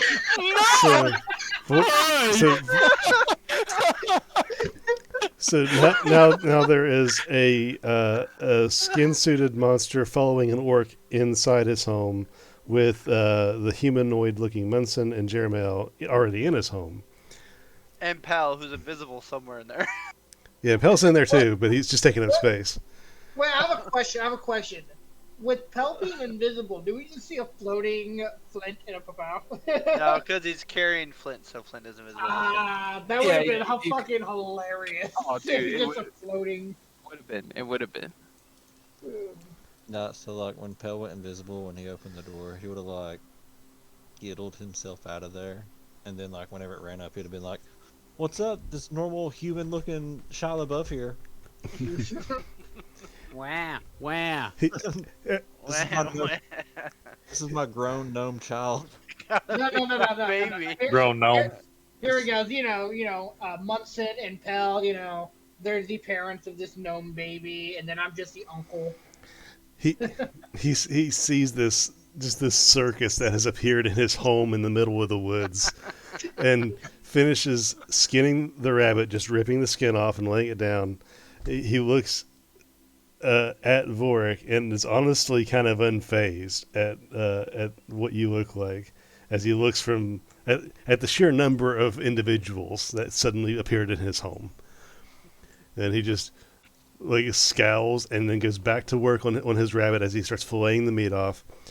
My therapist told me it'd be good for my heart if I get away from people and commune with nature, find my center, lay off the booze, and watch my fucking language. Breathe. Don't worry, I know how to make this circus better. Performance. Feel like What? Oh, So, Jeremy, Matt. first, what are you trying to do? I'm just performing. It's just to make light of the situation since it's a fucking circus already. Okay, He's playing music. I mean, Yeah. you have to be doing something. You can't just roll performance. You have to be doing something Okay. with it. So I'm just kind of like just making some little music. I have my feet dangling over the railing of the loft. I'm assuming that's how it is inside. Okay. what instrument do you have? I have no instrument. I'm just kind of Bones. tapping Skin flute. my, just turning out. Some special no, music you're playing there. Yeah, I'm just kind of like just banging my hands on the wooden floor in rhythm, just humming some soft tunes Okay. on my own music. Okay, so you're chilling out the atmosphere of the place. Okay, Vorik, what were you saying? I was gonna say, it's just like Welwick's cousin or something. And you see him now. Jeremy tries to diffuse the situation by playing music and making it more homely in here. And as it happens, you the people who are in the nearby area, which is everyone, because you're all in the area, you hear him just like muttering, just breathe. Language begets anger or some garbage. Remember what happened to your father? And he's just carving off fillets of rabbits and working through these animals. He gets through them pretty quickly because apparently he's not a stranger to this routine. So, how long have you been out here in this house? I've lost track. Probably, shoot, number of years. You know the woods really well. Quite well. Can I ask you who you are? In a minute, hold on. Have you seen a portal of any sort into a dream tree area? A portal to it? No, I haven't seen a portal anywhere near here. Why don't you go take a seat? Get in my face for a minute. I got some elbow room. Your seat's too small for me to Did- sit in. Then Unfortunately. go stand in front of the fire. Did I hear you say that you were being attacked since you moved out here in the woods? Yeah, there's always something. What's the worst? You know, we might be able to help with that. I mean, I've dealt with bears and these horned devil things, and now got a group of freeloaders in my living room taking up all my breathing air, and there's this old fella who came through a couple seasons ago looking for some stones that led to a tree or something similar to what you're looking for. Yeah. And I ain't got you no have any idea. guidance for him? I ain't got no idea about nothing. I mean, the only thing I know about stones is there's a clearing about 15 minutes walk south of here. Bad for game. There's lots of vines. Most of everything there blocks the sun, chokes out all the edible plants. Nothing there but rocks and ivy. Maybe that's where I'll head. Okay, I appreciate your time, and I walk out. Yeah, I'm sorry. Like Bet you that's both all I leave. wanted from him. I just like, okay, Yeah. thanks. I literally just turn and walk out. Uh, Picking up with the group, Ugbor I'm a tips bad his hat. listener. You say this out loud, Flint? Yeah, from my papoose, I just call out. But I'm a big kid. He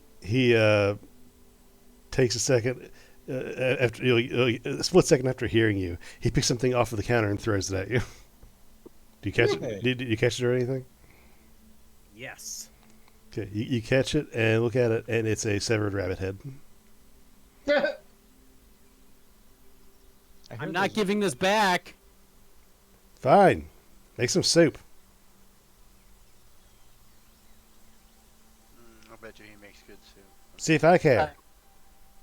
As Ugbor gets outside, he actually takes a moment to examine the tree. What does he see? This tree is just an old tree. I mean, it's pretty large and thick for its size and species. It doesn't look too particular in any regard. Okay, it doesn't look different from the trees from the tree line. I mean, it looks different from the trees in the tree line. It's just a different species. It doesn't look special in any way. It doesn't bear any fruit. There's nothing differently colored about it. There's no engravings, markings, nothing left nearby. It's just a tree. Nothing Okay. narratively significant. That's what I gather. Yep. So I will tell Jeremiah to jump down, and then I would say, okay, let's head south. What did he say? 15 minutes to some stones and some ivy wrapped. See if we Thereabouts, find and anything. if we Yeah. see any little horned devils, we could Have always. conversation. Yeah. Yes. Always have conversation first. Murder second. Gotta figure out what they're about. Yeah, exactly. Tally ho! Okay, so where are you guys going? We're headed south from the house, 15 minutes in the direction in which he believed to hint at, and hopefully try to find these rocks / vines. Okay. Well, it takes a little bit of walking before you eventually find yourself leading up to that area that you believe you're supposed to be at. The forest turned to a deeper green. The shrubbery becomes much more vine-like, and different species take over this new biome. There's a lot more ivy in this area. Green ropes of vines begin to hang down like bead curtains over the entirety of this part of the forest. As you keep walking and the day grows a little later, there's a cool fog that's thick, but you can still see through it. And there are trees in the area that have grown large but thick, close to each other. And eventually you come to a small clearing ahead of you that has a few rocks and that covered by moss.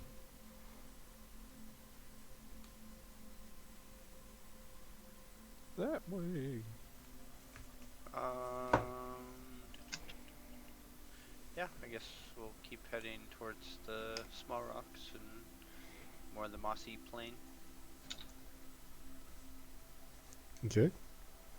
So you get past the. Do you go past the rocks or you go to the rocks? To the rocks. Okay. Around from there. You go up to the rocks. Most of this area is covered in peat and moss, so it's not grassy or leafy at all. It's just green and pretty thick. As you get up towards the rocks, there's just hard dirt. The largest of there's two main rocks in this area, and the largest one, coming up to almost your chest height, is covered mostly with moss.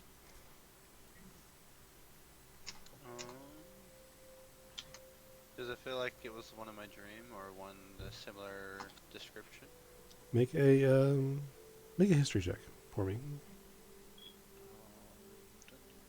History. I always rate my history, and it's always the same. That'd be a 18. 18. This looks very similar to the vision you had, although slightly different. Probably with the moss and the vines being different, probably due to age, different growth in the forest. But you think you're in the exact same place that you've seen in your vision. Okay, I'm gonna tell people to hold for a sec, and I'm gonna try to do what my dream said. So I'm going to touch the boulder. I'm gonna walk around it. As I touch it, remove my hand from the boulder, and then begin to walk backwards Okay. and see if I find a wall of ivy. You circle the stone with your hand and then let your mind blank and walk backwards. And as you walk backwards from the stone, you feel your feet land on different ground than you expected, different elevation slightly, and kind of as you air even further backwards, the ambient light around you gets a little brighter, and the air gets slightly warmer. I will see if I can feel through and see if there's any way I can. Uh, does it feel like I'm walking up against a wall of any sort, or does it just feel like it's just getting warmer? Taking a half step more backwards, your entire body comes in contact with a wall of ivy, like dangling vines of ivy. Okay. And then I will turn to it as I touch the wall, and then I will see if I can split it open at a slow rate and see if I create a veil of any sort that may open up into a valley. Yeah, you reach behind you and grab an armful of the ivy, and as you pull it back, the rest of the guys uh, see you reaching back to nothing. And as you rake your arm through the air, light pours out of that area into this area that seems to be a little dim and full of fog.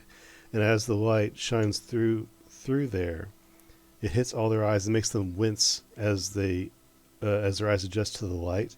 And as their eyes adjust, they see you holding the vines back and past you into the area that you're looking into. It's somewhat of an isolated biome, and the deep green darkness of an ancient forest that has grown dense is what you see beyond you in that area. I will look at the group like this way, and I will hold it open, hopefully seeing if they will follow. Walk on in. Such a gentleman. Assuming you guys are following. As you, Yeah, as Zugor passes, he Mhm. nudges Munson. Always the man with the plan.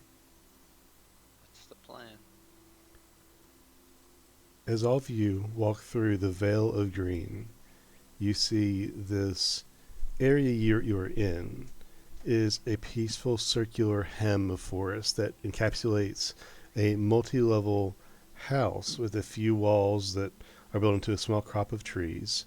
The house seems to be 4 or 5 stories wide enough but very tall, and not all of the levels line up. It's very organic in appearance, and the bottom floor has no walls. Like the rest of the house is balanced on stilts. There's a small plot of farmland beyond the front of the house from your perspective, a staked off tilled plot, and it's flush with vegetables and berry bushes, taking up about half an acre with a small fence around one side of it. But what truly catches your eyes lies beyond that initial scene of the house there. Further back into the space stands a large elder tree, its trunk so large your entire party could circle it and not touch hands. A single wow. a single entity made up of many parts, the trunk like lumped straws of several trunks put together. That trunk, though, seems to have been struck by some great force, and spreading from the roots up at what must have been the point of impact is blighted, blackened bark. Rather than leaves, which must have been lost to such a blight that you are aware of, the tree is covered, its branches laden with an immense amount of trinkets, varying in size and styles, materials, and they all sway slightly in a breeze. And a sound like wind chimes lulls the area into peace. Beyond the tree of this giant circle, this area, there's an older man wearing brown cotton clothing walking your direction from the far side of the grove.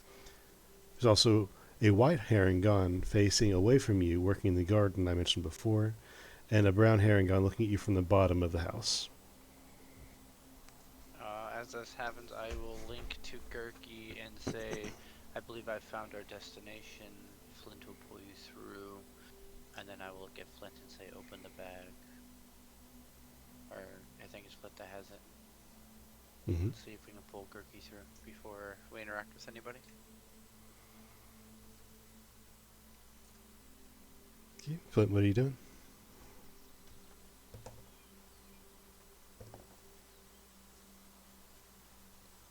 Master Flint? His He's- mic's off. He said no. Oh. Yeah, his mic is off. We had to step out for a second. But, yeah. Perhaps this would be a good moment to take a 5-minute bathroom break. Yeah, sure. We can do that. I'll be right back. Sounds I'll be good. back too. Okay. So I told you, Flint, to open up your bag of holding and tug on the rope, or have someone tug on the rope for Gurky. Yeah, there's I think a figure approaching. You got it, boss. Does Gurky respond to me when I send him that? He Or does no? not. Did you say anything? He does not. But when Flint opens the bag and tugs on the rope, I presume, right, Flint? Yes, sir. You're immediately met with resistance, and It pulls you in. Red Rover, send Gurky right over. Not Flint. No, not hastily, but very intently. After a second, Gurky emerges from the bag, and pulling himself up out of the bag with laying a hand on Flint's arm, being the closest thing, and pulling himself through, and kind of flopping gently onto the ground, landing on his feet. Gurky stands up and just looks around. So this is it? Yep. Is This it? is the one. This is what I dreamed. And he's just kind of quiet, looking around. And No. then I point to the ginormous tree, and I'm like, "You tell me you see that normally anywhere." Was there a lady? Did you say there was a lady, or is it all male? It was a person walking to you from the distance, and there are two Harengon that you see, one working the garden and one standing at the bottom of the house nearby, looking at you. Oh, gotcha. Okay. Hey, Bork. Hey, there's people coming. Vork, can you roll a perception for me? Perception. Yep. Look how little that person is compared to that tree. Yeah, that's for scale. Yeah. It's a big tree. Yeah. Banana for He scale. said. Flame striker. 13. With a 13, Vork, you can't tell who is approaching from the distance. The two Harengon are strange to you, but the other person seems familiar. To Mm. war. Mm-hmm. Nothing ever seems familiar to me, so I'm kind of used to that. Well, everything that was familiar to you got burned up in cinder. Yep, pretty much. So they're just approaching? Yeah, they're just walking towards you. What appeared to be a man in brown cotton clothing. I bet I know That- who it is. That's the one that looks familiar? Yep. I have a guess. I assume they see us all here. I will begin approaching the. Actually, no, I won't, because looking at the view, I'm just gonna actually astonishingly take in the view as the person approaches, I'm just gonna wave at the Harengon. and just remember that this is pretty much exactly what I dreamt, except the only thing I'd be looking for is potentially a woman, because of the voice that was spoken to me at the end of this dream. Okay. Would stop looking like Shia LaBeouf too. Okay. You are no I'll longer Shia LaBeouf. transform back to myself as I enter. So I'm blue, blue, blue. After a few short minutes of you enjoying this peaceful space, Vorik, the person approaches your group, and you hear Hank tell you, "Welcome to the Grove. Have you come to visit the memory tree?" Oh, this is where we're at.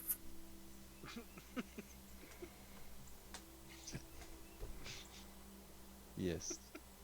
You already said that, remember? I wasn't here.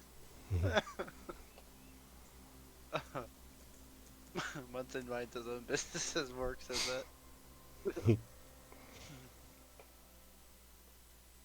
Listen, Work's still not firing on all cylinders here. We're V8 running on 4 cylinders right now. I look at Gurky and say, okay, I get what you need. And wordlessly, Vigurki walks over to the tree and starts walking around it. His hands behind his back. He's very proper and walking as respectfully as he can as he walks around the tree, finding some lower hanging branches that he's able to reach, and just begins examining objects. He seems to stop at one that was something like a pipe.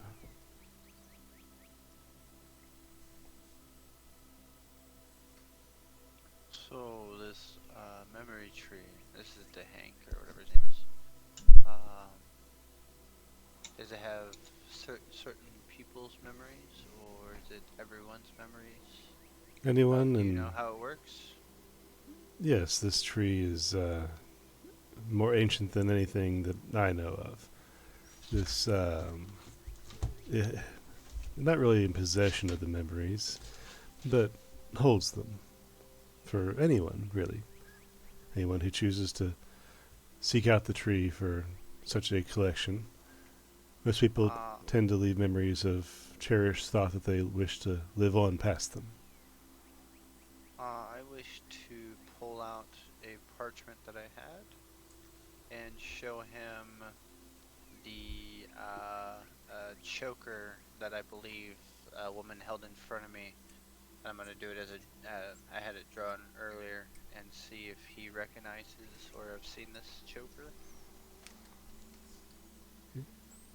Hang on 1 second.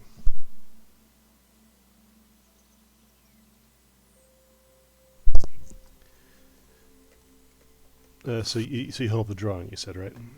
Yeah, one that I believe that was in my dream from a woman who pulled it from the memory tree and held it in front of me. Okay. After I woke, I drew a picture of the choker. Right. No, I've not seen anything like that. Of course, if you look above, the tree is quite vast and old, but I have not seen that particular item. Okay. Is this someone you know of? Someone in a dream in which brought me to the place of memories, so I would assume there's a reason behind everything that happens. So I will take a wander and enjoy the view. I appreciate you welcoming us, and I will do like a light bow to him, and then I'll walk past him. You're very welcome. Well, if anyone has need of assistance leaving a memory in the tree, I'm one of many servants now that helps maintain the area and the grove. If you leave a memory, do you forget about it? No, it is not lost. It's something of what you retain is a duplicate, leaving the purest transaction with the tree.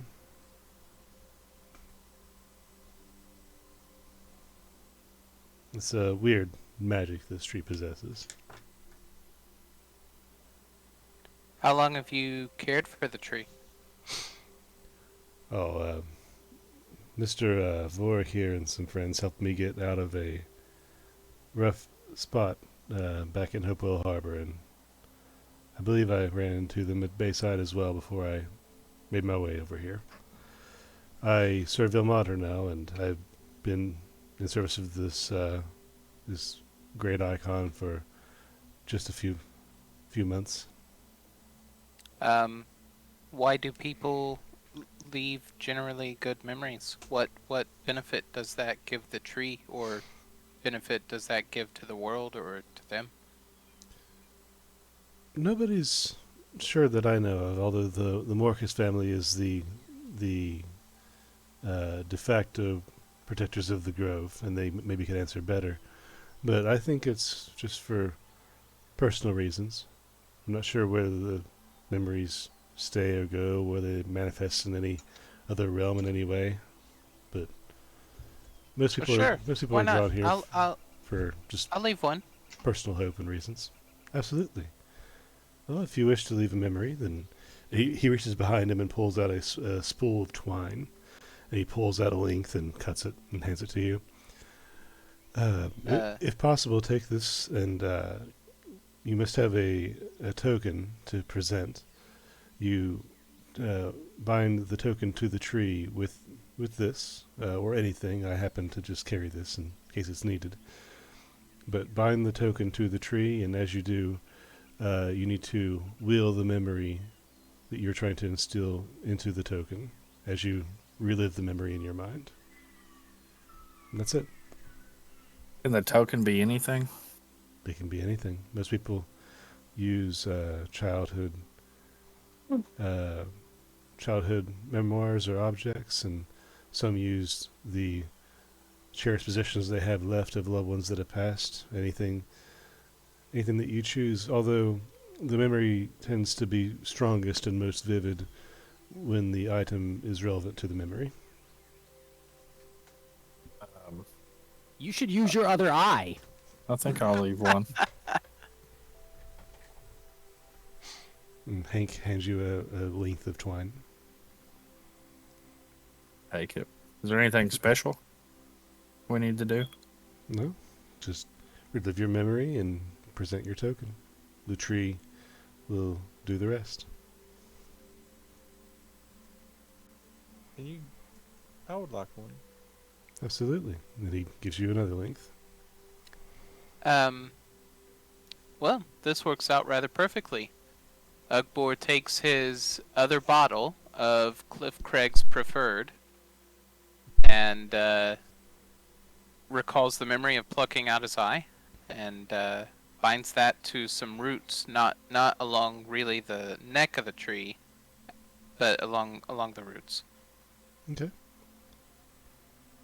So you relive the memory of your triumph over the dragon, and you instill that as best as you can into this bottle that you're holding, and then tie the twine around the neck, and tie the other end of the twine around a section of roots that's kind of hooved up.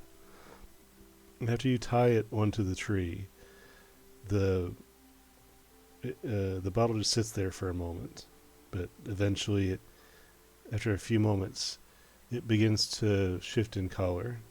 The bottle turns a little green from the amber that it used to be, cork included. The Ugbor smiles. twine becomes root and bark, and some of the tree grows ever so slightly around the bottle. Satisfied with his deed, he returns to the group. I don't know why, but that just makes me feel pretty good. I'll say Good. Jerky. Fine. Munson, you're kind of breaking up there, buddy.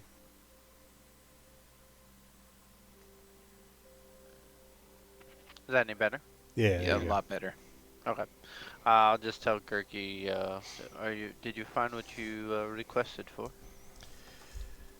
He comes back, like he's back to you after at this time, and when you ask him that, he looks up from looking at his feet, and you see he's a little misty-eyed, and just nods silently.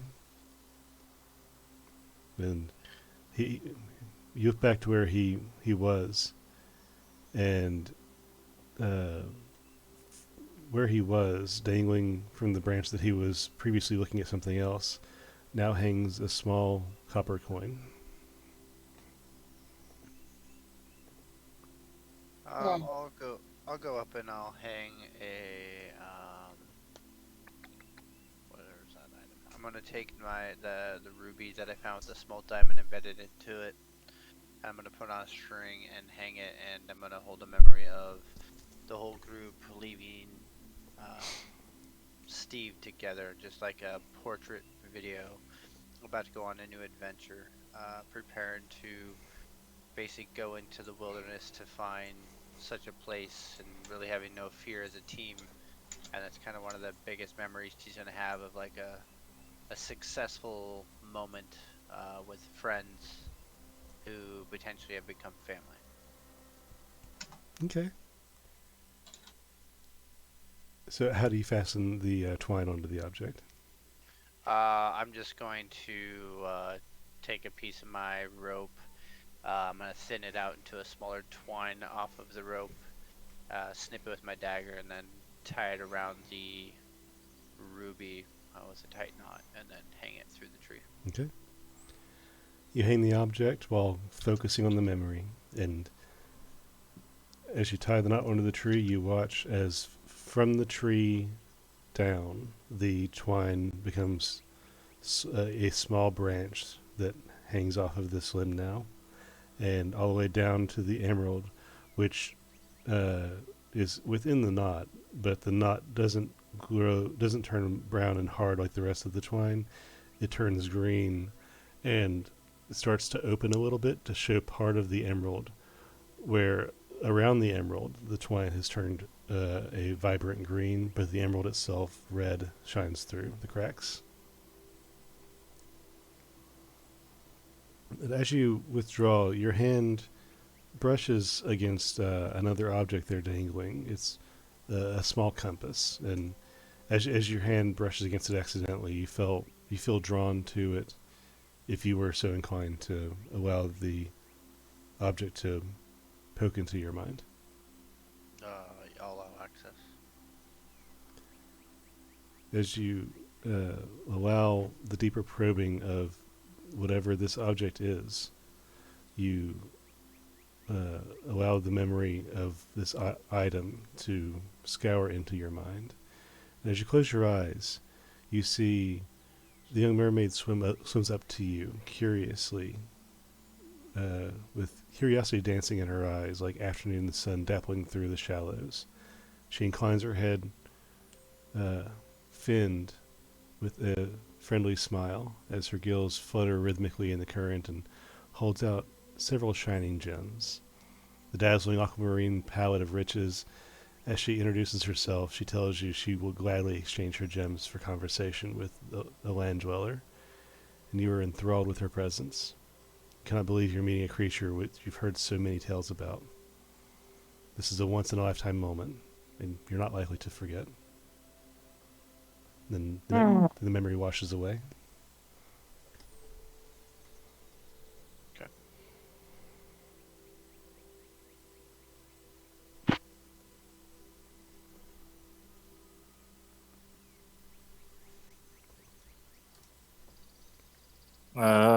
I want to. I guess pull out that dagger my dad gave me. That's about all I really have of them.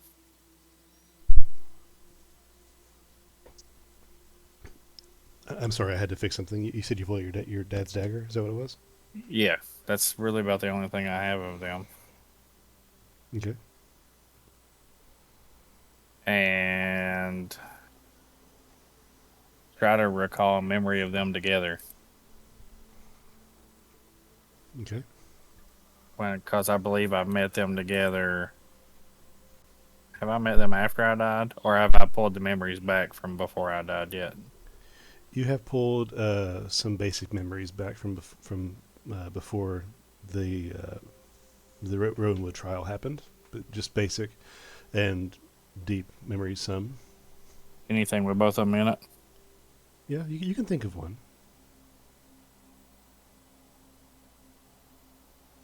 Okay, I want to pull whichever one I can pull the most of, and tie the string around this dagger, and go attach it to one of the limbs that I can reach.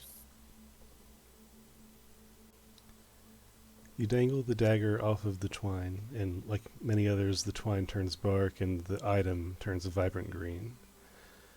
And as you're sinking your memory into this item, leaving it for the tree, the memory of your parents at home with you for dinner in the small shack that you were given by Tosvavas in Sunder strikes you.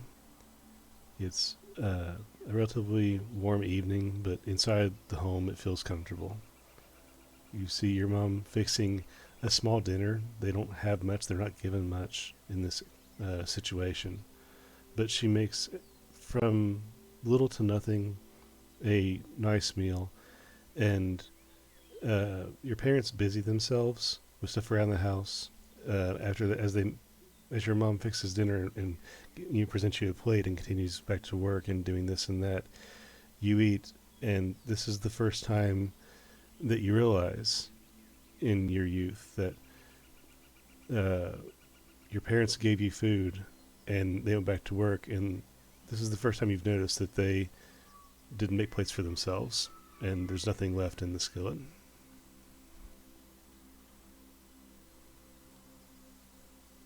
The memory fades from your mind and into the item, and it is left for the tree.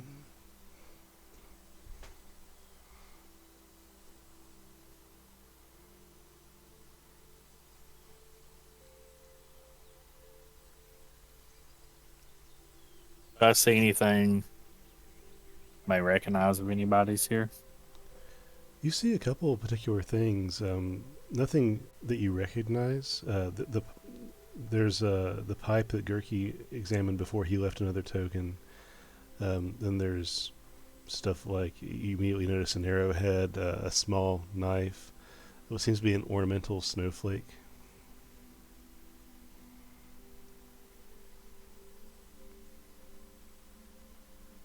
I am going to take that twine and somehow wrap it around a piece of gold. And I'm going to put the memory of me, Ugbor, and Vorik playing with a deck of many things in that alley with that old lady. And me getting rich, and Ugbor. I mean, I didn't know that Ugbor got taken to some extra dimension almost for eternity. But Vorik did fight death, and that was pretty cool. And I got rich. And I just want to remember that forever. I want the tree to remember that. Okay. You wrap the coin in a net of twine, similar to how Munson wrapped the ruby of his, and hang it from the tree, and the tree absorbs it, and like so many thousands of others that apparently came before you, your memory is absorbed by the tree and has become one with all these other cherished memories. And then I'm going to cast Sending to Vongren and be like, yo, I'm at the memory tree. What am I doing? What do you want me to do?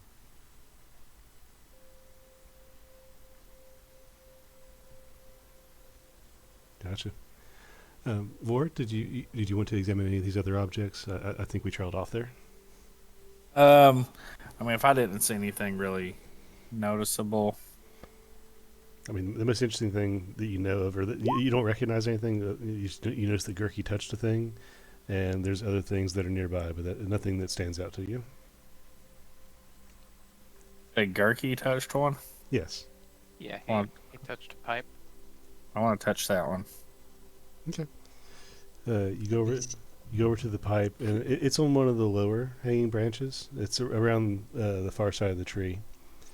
But as you go over to it and touch the item, you feel a tug at your mind, kind of a knock, and asking of permission. Yep.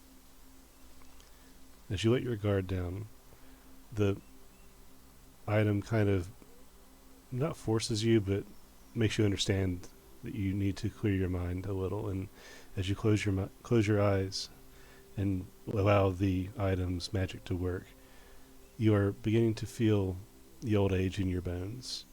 You sit on the porch of your cottage along the outskirts of a small village you've called home for the last 80 odd years, and ruminate over the long years of your life and the things that you've learned from this go round.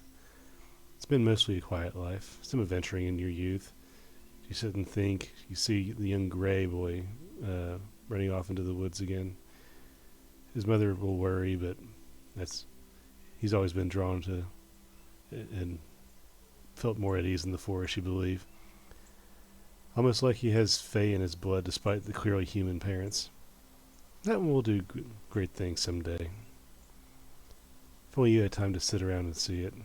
But this life is drawing to a close, and you know it. Perhaps you'd like to go on an adventure with an old man to see an even older tree.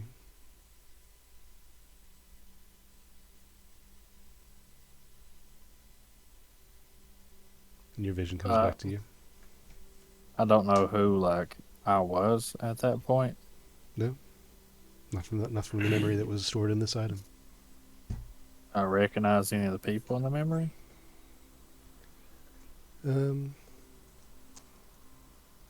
Roll I'll have you roll a history for me. With advantage.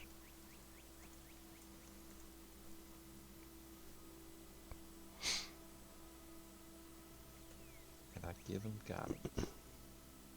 Well, two things. You're not over there and you're not knowing that he's doing this. I'm just like, guidance. It gives guidance. I don't know what you're doing, but you need this. Always guidance. Yeah, Hey. with advantage, it is guidance. What are you talking about? He's guiding it. This to held success. action at all times. Yeah. If somebody does anything, he Did casts it roll? It did not. Not on my screen. No. No, Yep. but my answer for J Money totally makes sense. Just saying. It rolled. I mean, over Ooh. here, Matt. Can you see where it rolled, Matt?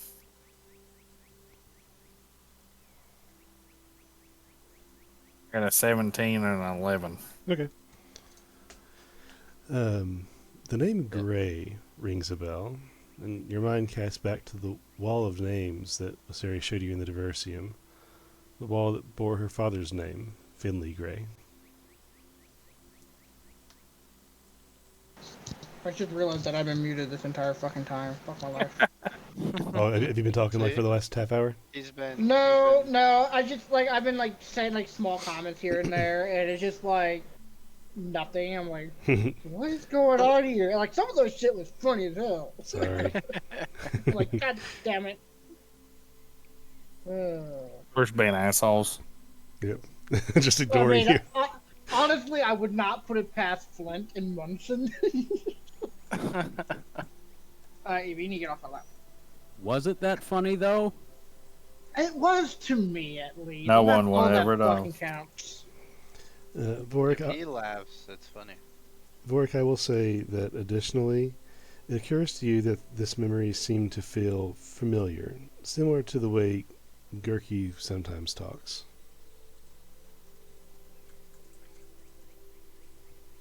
So I feel like I was Gurky in it then. It's possible. Okay. Jeremiel, did you? What was some of the things that you said that might be important to us? It wasn't really important, but I did send you a DM though regarding to all this. Oh, I wanted to make sure it was okay before I did any. Sure. Let me see here. No, you can't put your penis on the tree. That's wrong. Fuck! I want to fuck nature though. It's a memory tree. Exactly. Sure. I'm gonna give it the best fucking memory. Sure, if you want to, you can absolutely do that. Alright. There's a whole section of memories behind this Tips. beaded curtain. Most of them are alright. sticky. There's Alfredo playing with a hound dog on one of those memories. Well, I wouldn't know that one. I wouldn't know You that don't memory. know. I don't know. He may have told you when he was following you around in his spirit. I haven't actually contacted Alfred though. Like Oh, he's what a just rookie. I've been just like he's been just following the group essentially is what I've been sensing him. Huh. But no, I pull out. I kind of reach into my bag and I pull out a really nice looking necklace, and J Money just kind of looks at it with a kind of like a deep but saddened expression a little bit, and he walks up to the tree, just still kind of looking at the necklace, and as he hangs the necklace to for the memory tree or whatever, you can just see just a tiny shed of tears just dropping. And he's kind of reluctant to let it go, but he eventually does. And you just kind of see a bit of a smile and just a sigh of relief wash over Okay. Is it Ugbor's eyeball? him. Just curious. No. But it could be. Could be.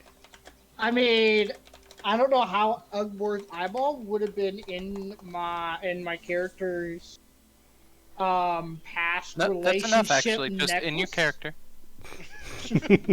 Just no.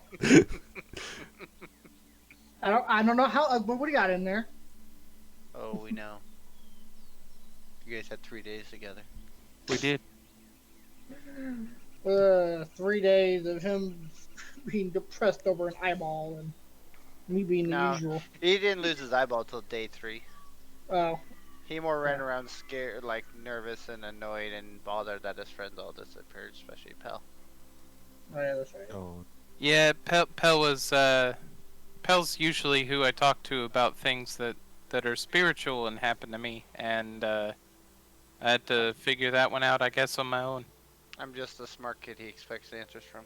Well, you could have talked to me. I'm very spiritual. just T-posing. T-pose for dominance. I feel like Munson would give Ugbor some spiel about how greater deities need to just back off and let the rest of the humans live. I already gave that spiel. I don't need another one. Hint of the fact that I still have no god. Right, yeah. Yeah. Yeah, precisely. Precisely. As you guys stand together under the tree, having deposited your memories. Yes, good. I'd also like to. Oh, please, yes, go ahead.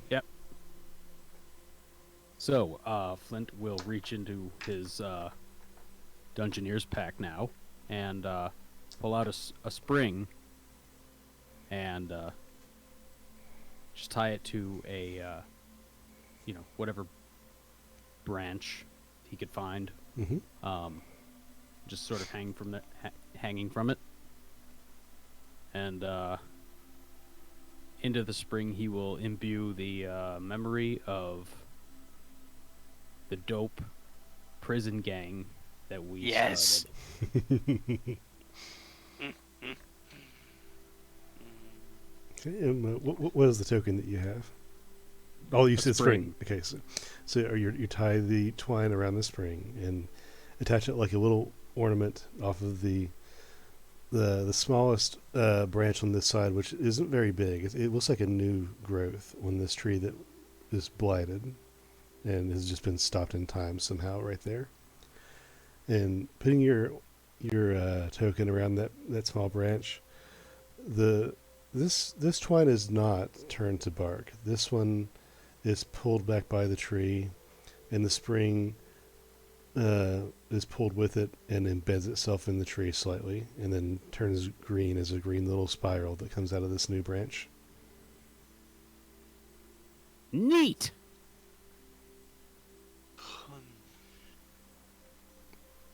Just as small, but just as important as its owner. Man, those grass gnomes. Something else. But as you guys stand in the shadow of this tree, the tokens hanging from the branches begin to take on almost a melodic quality. Notes chiming in the air as objects of memory bounce off the tree at each other, ringing notes in the air that coalesce into chords, and you begin to faintly hear a distant, echoing female voice singing in the breeze. Pellenvoric, can you roll a history check for me? The DC is 13. Got it. I need it. See?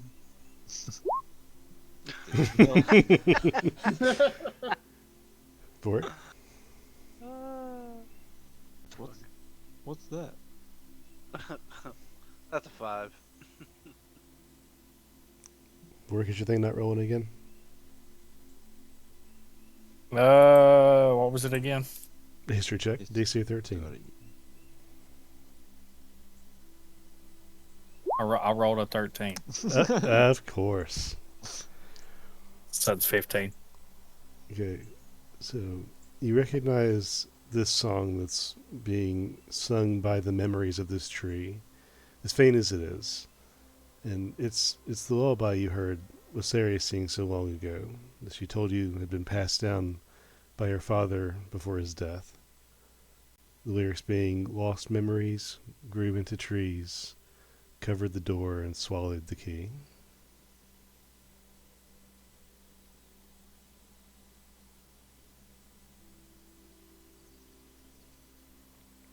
What the hell's that noise? I don't know what it is.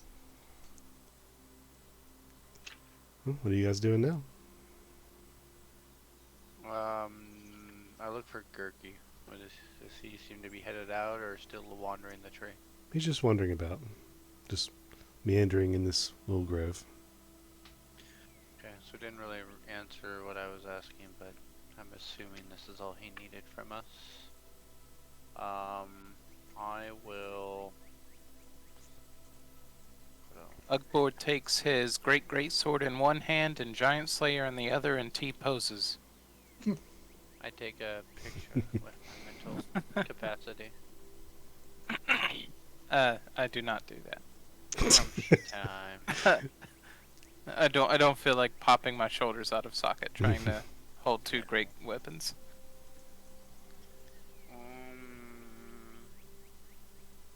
For the meme. Oh, I guess look at the group and in our heads, except Jeremiah, because he's not there. Do we have any other plans in this tree, or shall we move onward? I believe Gurky got what he came for. He didn't really answer me, but he seems to be of peace. well, if I recall correctly, when you told us about the dream, you mentioned a woman singing. Do you not hear this? Not singing. She approached me with she approached me with a choker and then said a name, which the name every time I say it, the elven people lose sight or memory and then they get erased, as if I never said the word to begin with. So I was just seeing if maybe the lady snap. was here, but Now, Munson, I will tell you that in the vision, the figure that you saw her touch a carving on the tree when saying the name, is what you saw. okay. I wrote down incorrectly then. Do I know whereabouts on the tree? Due to the memory? You can do an investigation check with advantage, since you can kind of orient yourself based on your vision that you've seen before. Natural 20, baby.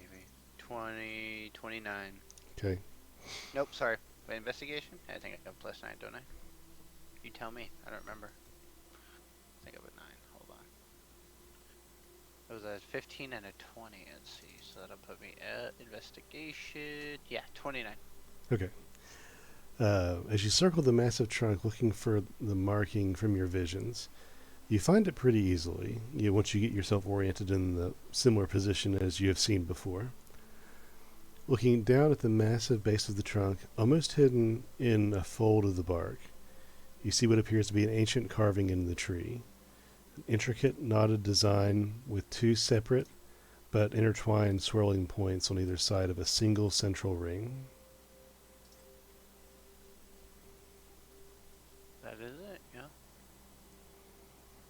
I will touch it, put my hand against it. Okay.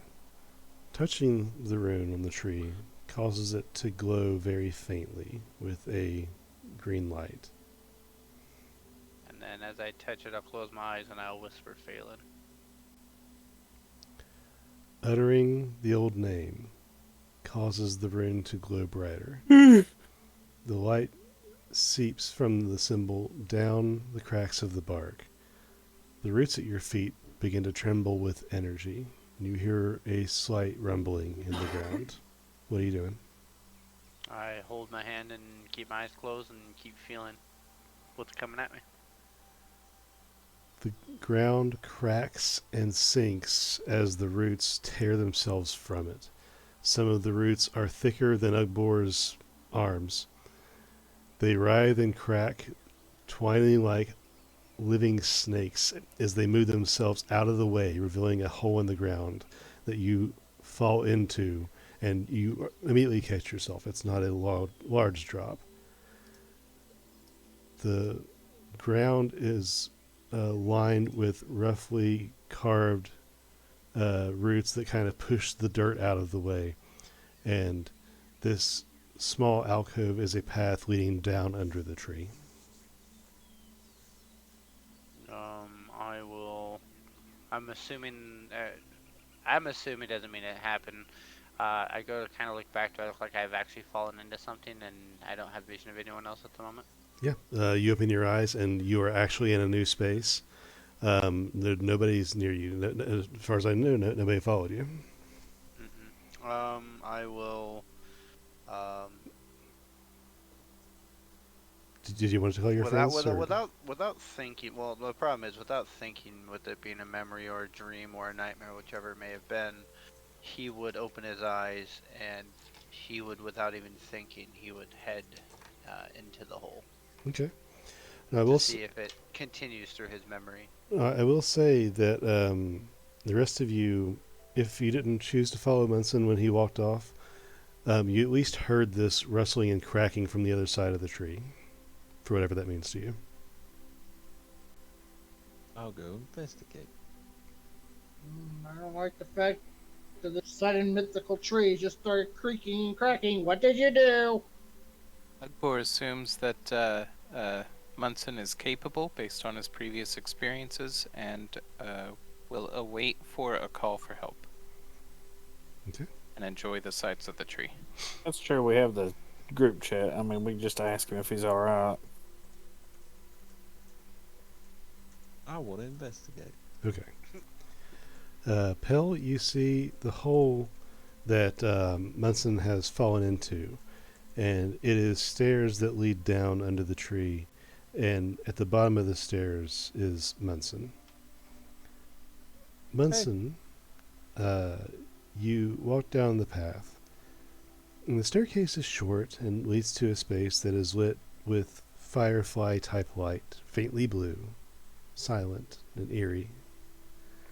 The faint light gently pulses from several dozen tiny sources in the air and along the walls of this room. And the walls and ceiling are covered in the roots of the great tree and are almost carved out by them. It's barely big enough for Pell to stand up in, when he gets all the way down here, if he chooses to. Yep. But it's wide enough for most of your party to stand comfortably.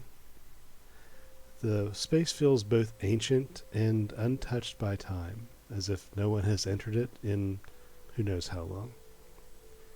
At the back of this space, there is a ledge sprouting from the wall, made from the roots and the earth beneath, supporting a single wooden box. I would approach the single wooden box, and my character being who he is, he will.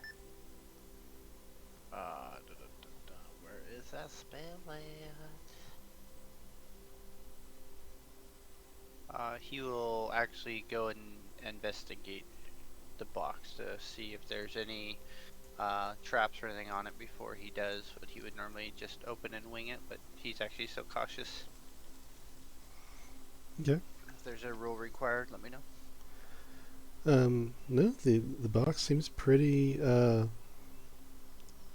not magical in its own right. We'll say it's not locked. The box is made of very light, almost bleached wood, and isn't very large. It's perhaps the size of maybe a foot wide or so. It's decorated in intricate carvings that look like a depiction of leaves, branches, and vine work, with a small metal latch holding it closed. I'll undo the latch and slowly open it. Okay. Just to check in, what are the rest of you doing at this time? I am staying where I am due to the fact that I'm pretty sure this tree is just wind. Okay. Oh. Pell, have you followed him down to the bottom of the stair, the path? I'd have walked down it after seeing it. Okay. Okay. You walk down and you see him open this box, right? Munson, inside of the box, you find that the box is lined with a soft blue fabric, the bottom cushioned with a small indentation, and in the indentation lays a delicate but intricate necklace. It's a soft, strange, silvery, tan-looking metal, worked to look almost like interwoven branches and leaves, supporting a few smaller beads and a large blue stone at the center. And the face of the stone is marked with the same rune you found on the tree. The same rune you saw once on Lysaria's bow. I will. I'm gonna take the necklace out, and I'm going to unclamp it, and I'm going to put it around my neck and clamp it. So you're gonna put the necklace on? Yeah. Okay.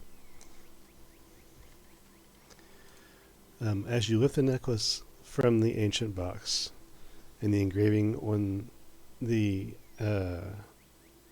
gem begins to light up slightly, you put the necklace around your throat and clasp it, and the gem begins to glow brighter.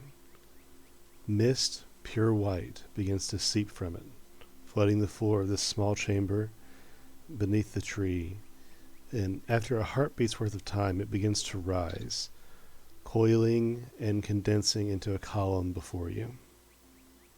The column begins to coalesce into a humanoid form.